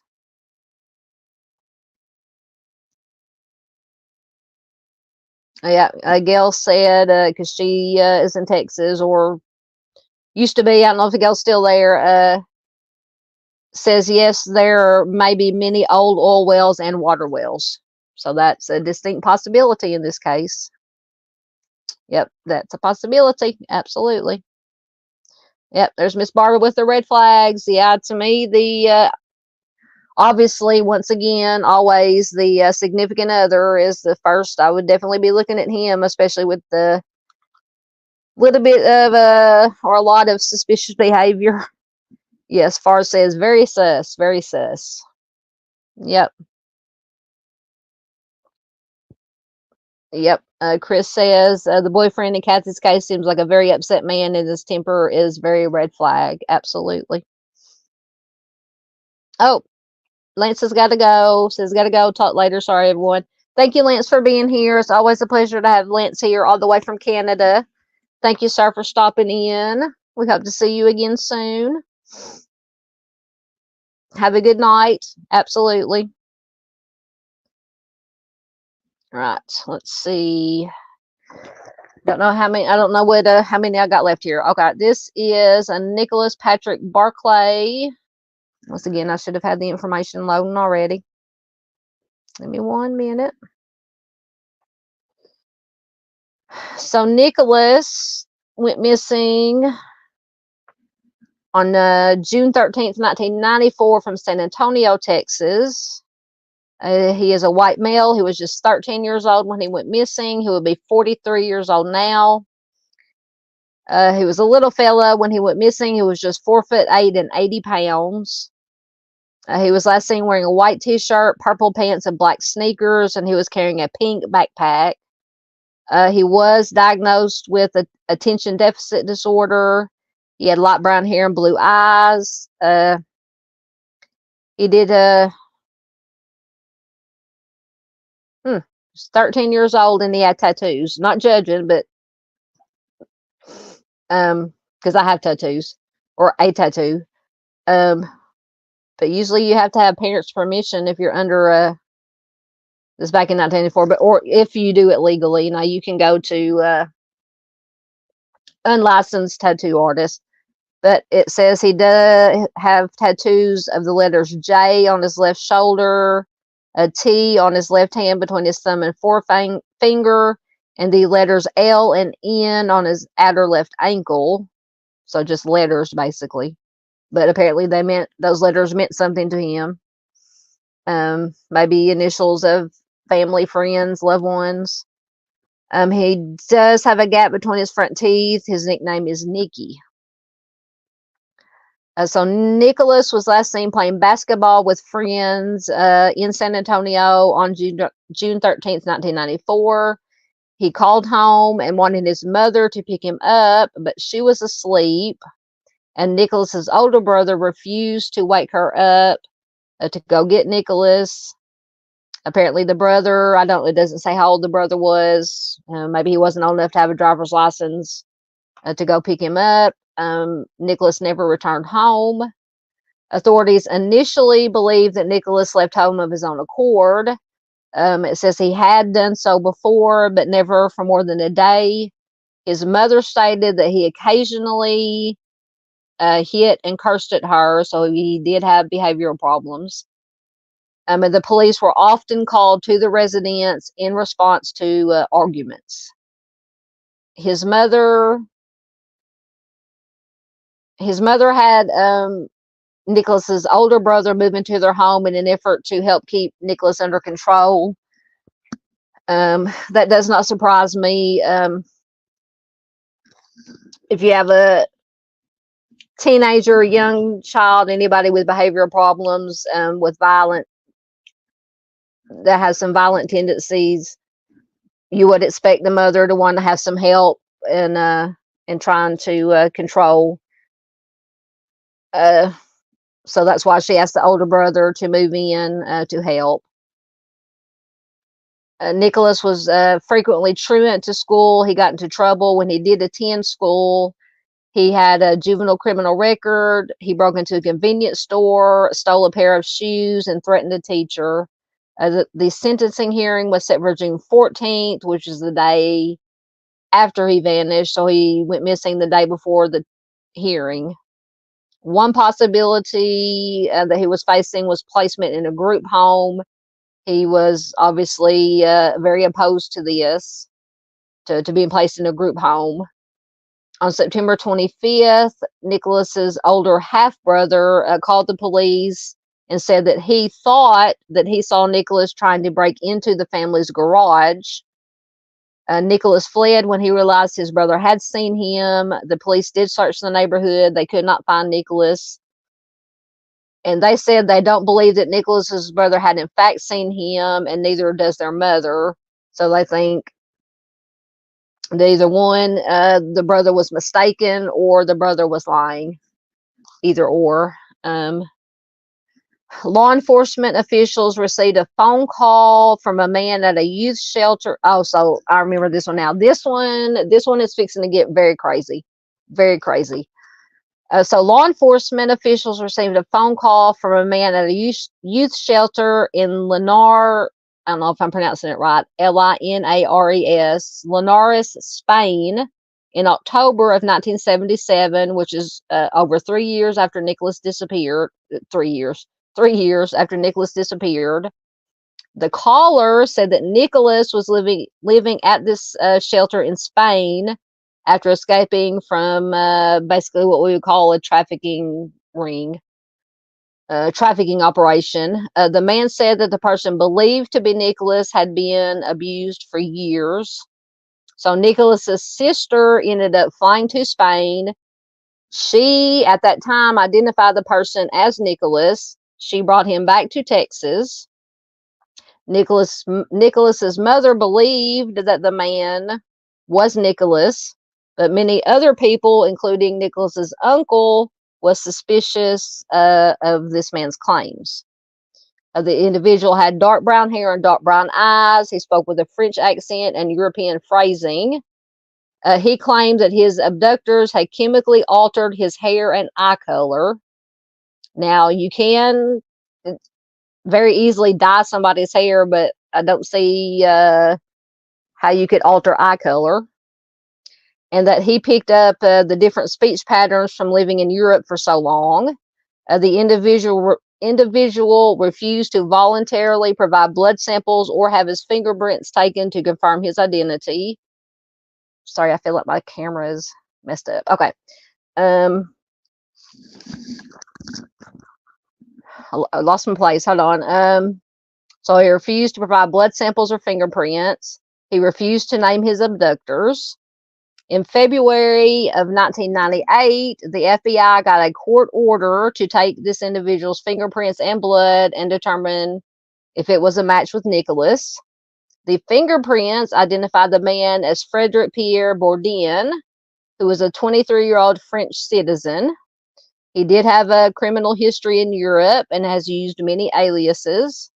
He pleaded guilty to passport fraud and perjury in 1998, admitting that he had posed as Nicholas after getting Nicholas's missing information from a missing child center. After Bourdin was exposed, he made several contradicting statements about Nicholas. He claimed he had known Nicholas in Spain and that Nicholas was alive.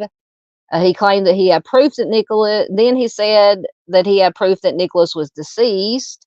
And later he denied ever having met Nicholas at all and stated he knew nothing about the case. So this is a shyster to the nth degree. He was sentenced to 6 years in prison, more than 3 times what the sentencing guidelines suggested because of the harm that he caused to the Barclay family. I absolutely agree with that. After Bourdin's identity was discovered, police began investigating Nicholas's family for possible involvement in his disappearance. His mother was addicted to H in 1994, but she went into recovery after he vanished. She passed one polygraph about Nicholas's case, but failed the second one. Once again, we know how unreliable polygraph test can be. So take that with a grain of salt. Nicholas's brother unfortunately developed a substance problem after Nicholas disappeared, and he passed away of an overdose in 1998. He had been considered a possible suspect in his brother's disappearance, but when he passed away, that investigation stalled. So it would have been very interesting to know why they would have considered his brother a suspect, a possible suspect. Nicholas has never been located. His case remains unsolved. It says he may still be living in the San Antonio area. While many agencies continue to classify him as a runaway, foul play is possible in his disappearance. And I believe that smaller picture there is an age progression to what he would have looked like at 26 years old. And let me see if I had any additional little bit of information. Let me get to your comments. Oh.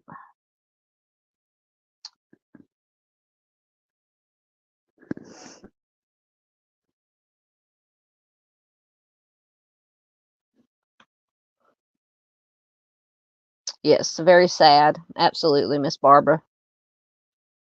Oh, thank you for being here, Gail. Gail says she's getting tired. Good night to all awesome folks. Thank you, Gail, for being here. Always good to have Miss Gail here. Miss Gail is a wonderful human being, a wonderful supporter of a lot of creators, the good ones, the good ones. Good night, Gail. I hope you have a good night, dear. All right, so let me see. Stop my cam for a minute while I'm reading. Get me a drink. All right, so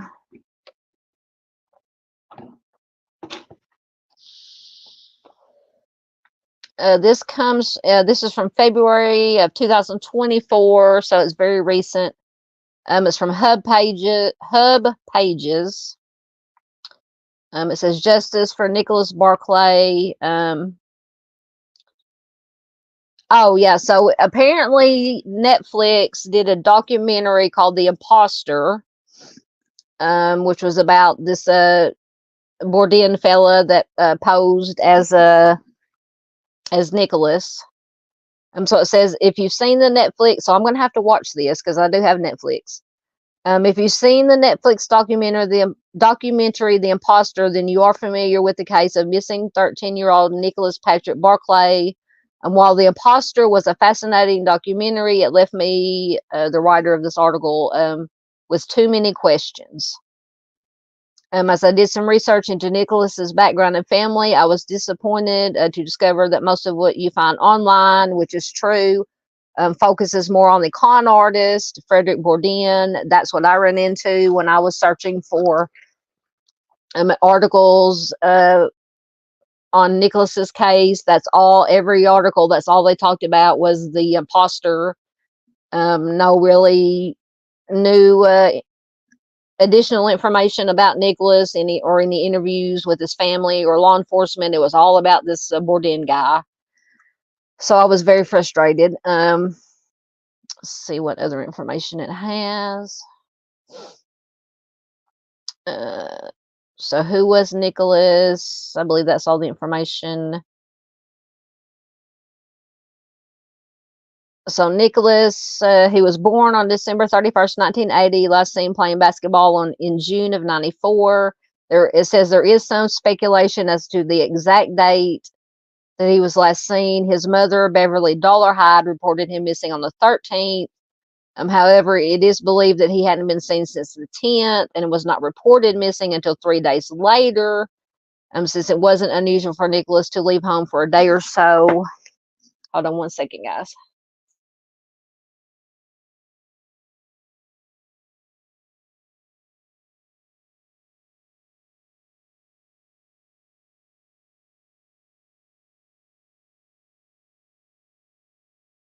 Sorry, I had to blow my nose. Okay. So Nicholas was being raised by a single mother that battled addiction. She worked the graveyard shift at a local convenience store. She had 2 older children from her previous marriage, daughter Carrie and son Jason. Both were significantly older than Nicholas.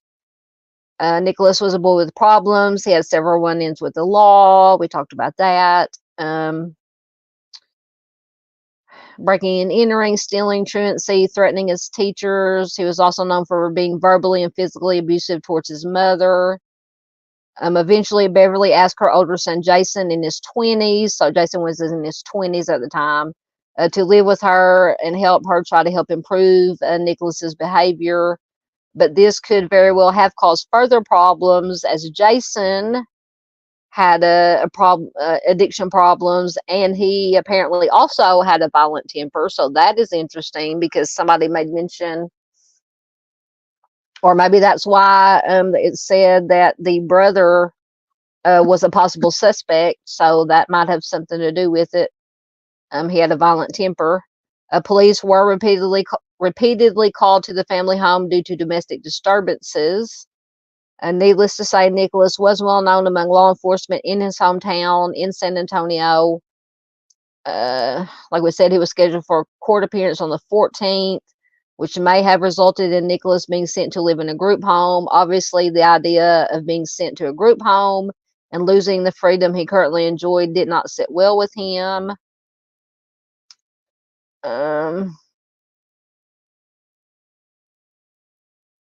So on the last day that Nicholas was seen, he was playing basketball at a park approximately a mile or 2 from his home. He called home to see if his mother would pick him up, but Jason answered and informed Nicholas that their mother was still asleep and he did not want to wake her. She worked the graveyard shift. So Jason told his younger brother to walk home, and this was the last anyone heard from Nicholas. So on June 13th, his mother reporting him missing. As he was a small boy for his age, 4'8", 80 pounds, because he had been wearing a white shirt, purple pants, and carrying a pink backpack. Police might have thought he'd be hard to miss and will be brought home before long. They were mistaken, it says. And then we talked about in September of that year, Jason, the brother, that's when he said he called the police to say that Nicholas had attempted to break into the garage. When the police arrived, there's no sign of anyone. Then it goes into the imposter.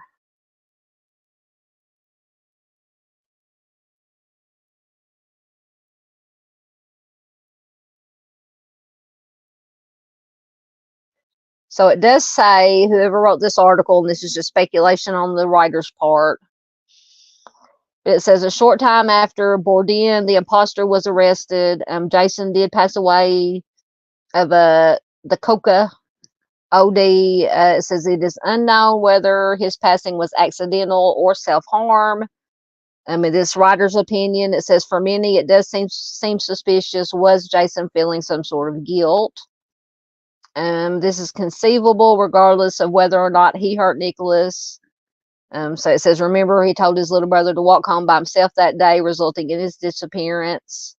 Jason had been questioned multiple times by both authorities and a private investigator, but no conclusion had ever been made as to if he had any involvement.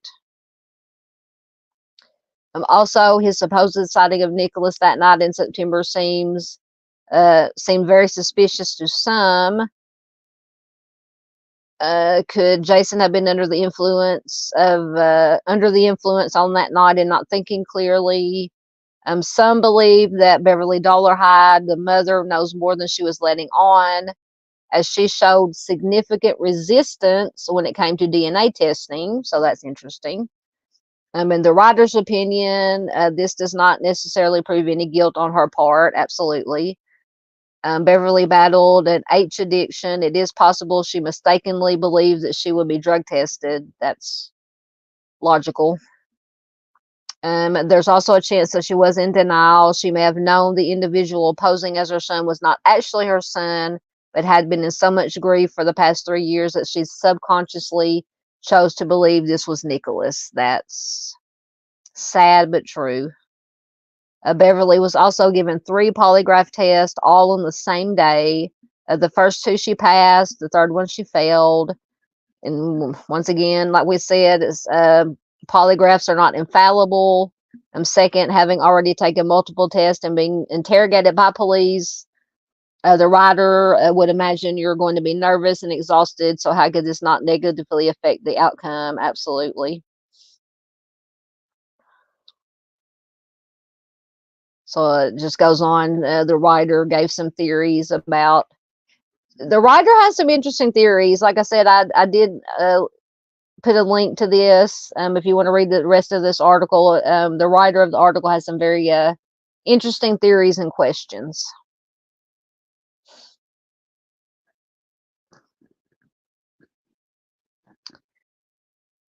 All right, let's see. Okay, I think this is our last one. Let me get her information going.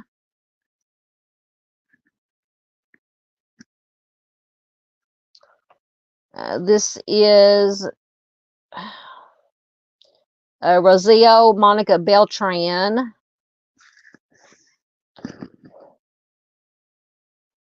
Once again, I've got to turn my camera back on. So Rocio went missing on September 9th of 2000 from North Richland Hills, Texas. She's an Hispanic female. She was 26 years old at the time she disappeared. She would be 50 now. At the time she disappeared, she was 5'4", 120 pounds. She was last seen wearing a sleeveless green shirt, brown slacks, black sandals, a gold necklace with a cross pendant, a gold ruby ring, a gold sapphire ring, and a horseshoe ring with embedded diamonds. Oh, maybe that necklace I showed was the wrong. Hold on. No, it wasn't. Never mind. She had black hair and brown eyes, and she is a native of Peru. So Rocio was last seen leaving a Bell Bottoms nightclub in the 8400 block of Grapevine Highway in North Richland Hills, Texas at approximately 1 a.m. on September 9th, 2000. She was accompanied by Mario Alberto Prieto, who that smaller picture is Mario, who was also known as Dr. Luis Prieto, Spartacus Roberts, and Mario Lopez at the time. So he had some aliases. Not suspicious at all. Beltran Rocio has never been heard from again. She did not know Prieto and had met him for the first time the night of her disappearance. Get your red flags going. Authorities believe that Rocio accompanied Prieto to his residence at Bear Creek Apartments in the 2000 block of State Highway 360 in Euless, Texas during the early morning hours of September 9th. Investigators believe that Prieto may have assaulted Rocio afterwards. Evidence of a violent confrontation, including bloodstains, which someone had tried to clean up, was discovered inside of his apartment, and almost all of his personal belongings were gone. Neighbors reported hearing a woman screaming at around 2 a.m. the day of Rocio's disappearance. One neighbor also claims to have seen Pietro removing what they said a rancid smelling box from his apartment on September 10th. Pietro allegedly declined the neighbor's offers of assistance to help with the box, which appeared to be very heavy. Investigators learned that Prieto was driving a stolen 2000 Ford Expedition, and he was staying in a San Antonio motel on September 11th of 2000. Officers pursued Prieto, who rammed his vehicle into several other cars before stopping alongside the highway. Prieto got out of the vehicle holding a firearm to his head. Police ended up taking him out after he pointed the firearm at the police. But his weapon turned out to be a BB gun. But in that situation, police did not know that. And this, in my opinion, could have been, I can't say the S word, self-harm by cop. But you know what? Maybe he felt guilty if he was the one, if he took Roselle's life. He was a coward, maybe, and knew he was going to get caught, and self-harm by cop. He did have a criminal record for theft, but no known history of violent offenses. Authorities were unable to locate any evidence as to Roselle's whereabouts after Pietro's death, but DNA testing determined that the blood found in Pietro's apartment was Roselle's. Foul play obviously suspected. She was employed as an au pair or live-in nanny in Southlake, Texas in 2000. She had resided with her host family since February of that year, and she had moved with them from Virginia to Texas. And she planned to improve her English before moving back to Peru to start a teaching career. So, in my opinion, I think we know what most likely happened in this case. So if you have any information, you can call the North Richland Hills Police Department at 817-427-7000 or the Euless Police Department at 817-685-1526. I don't think, I was not able to find any additional information, articles, unfortunately, on Roselle's case. So that's all the information we have. But that's a lot of information, a lot of, in my opinion, telling information. Like I said, I think we can deduce what most likely happened. But you guys let me know what you think in chat, or if you're watching replay, leave a comment.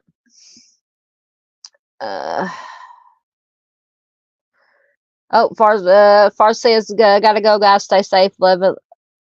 Love and light all. Thank you, Far, for being here all the way from Australia. It's always glad to have our Far here. Thank you so much.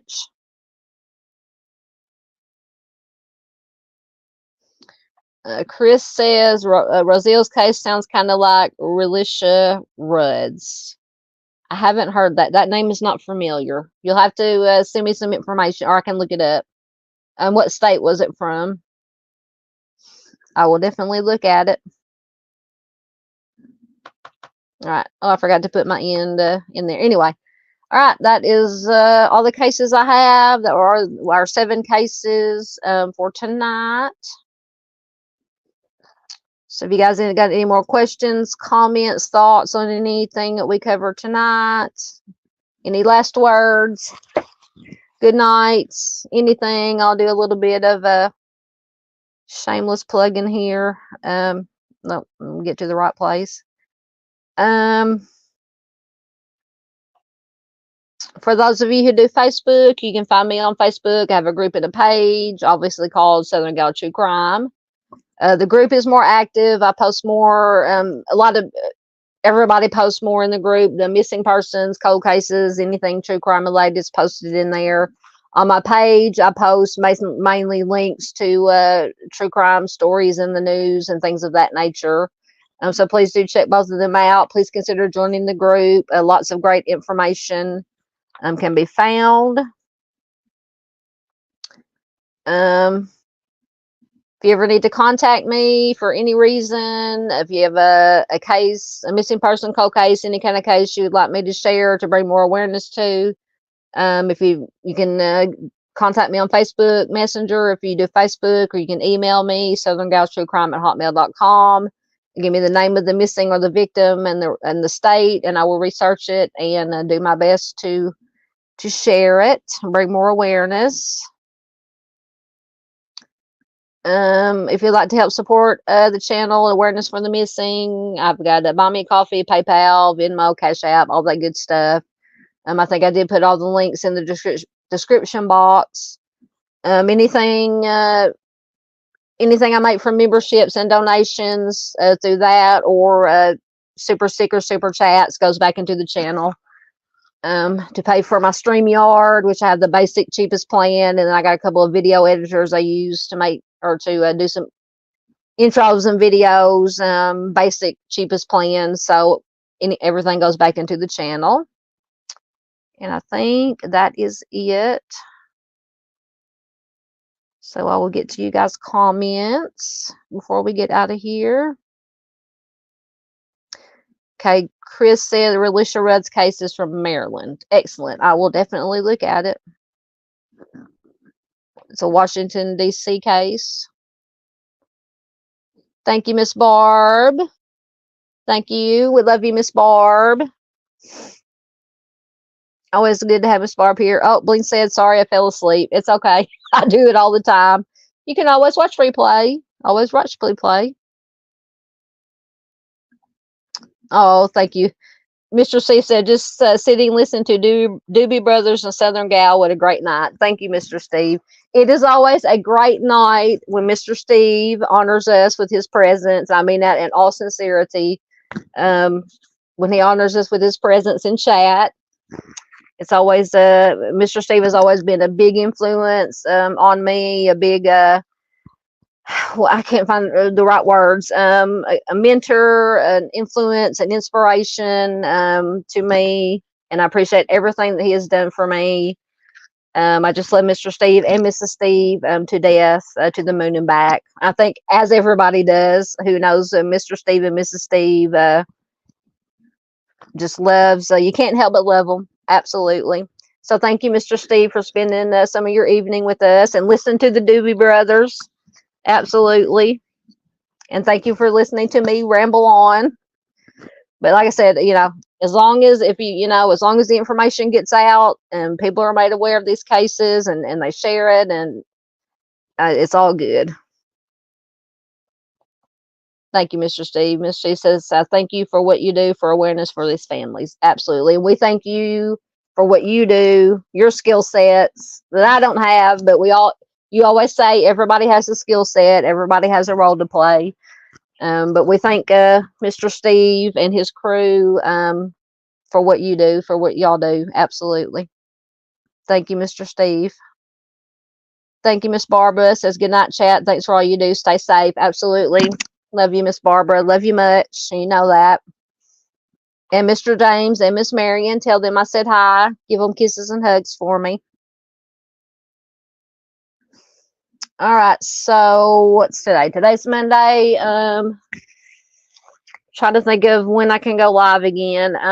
Maybe I still got to try to get a members only live stream and or video or both.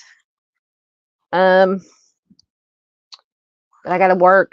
I'm working now. I changed my work schedule up. I'm working Monday through Friday since football season has started, mainly college football. So I'm working Monday through Friday. I'm getting out, schlepping my groceries so I can stay home on Saturdays and Sundays and watch football. Mainly Saturdays to watch my college football. But I have some videos I can upload. I'll try to maybe to get a members only live stream or video done or both. And maybe have a live stream for everybody, maybe Thursday night, to talk about a particular case or something, anything, whatever I can find. I think you guys might be interested in or needs to be awareness brought to. But I will let you know, most definitely. I'll get it scheduled. Thank you, Miss Bling. Good night to you too, my dear. Have a good night. Absolutely. Green hearts for Timmy. Thank you, Miss Barbara. All right, Chris says the reason he thinks that Rosille's case resembles Relicia's case is because there's a fake doctor who harmed himself and she has never been found. That's interesting. That is interesting. I'll have to look. I'll definitely look into that. Oh yeah, I forgot they're on vacation. Yeah, Miss Marion and Mr. James are on vacation.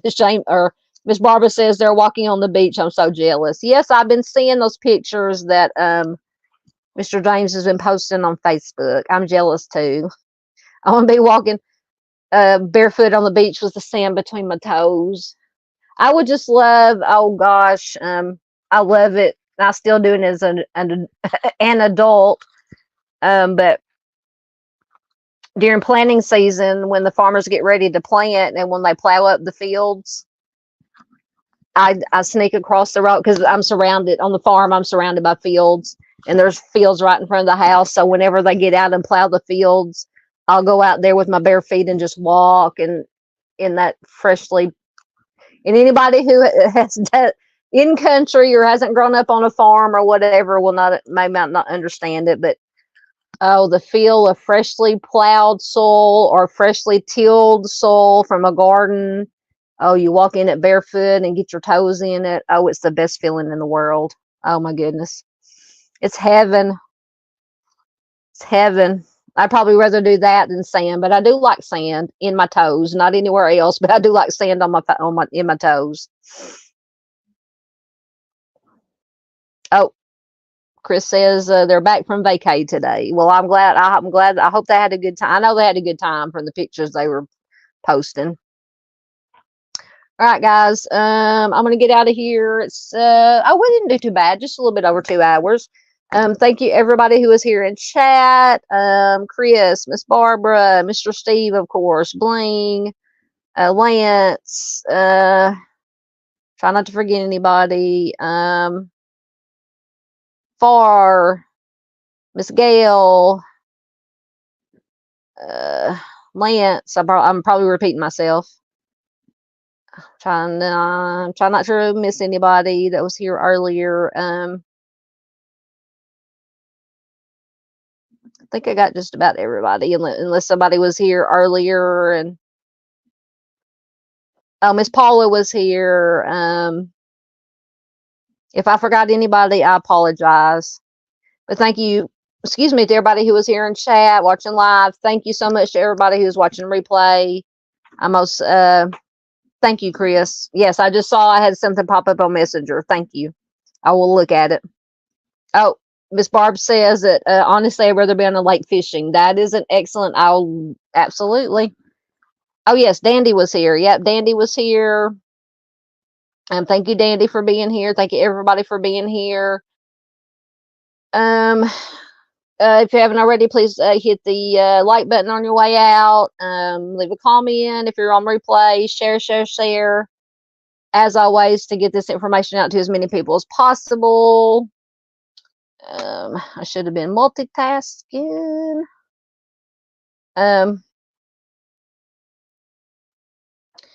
Thanks for watching once again. I love you guys. I will get some videos uploaded. I'll try to do another live stream or two this week, at least one more, because I probably won't be able to do any this coming weekend.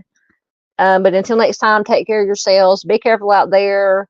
Take care of each other. That's the most important thing we can do, is take care of our fellow human beings. And I will see you guys next time. Bye.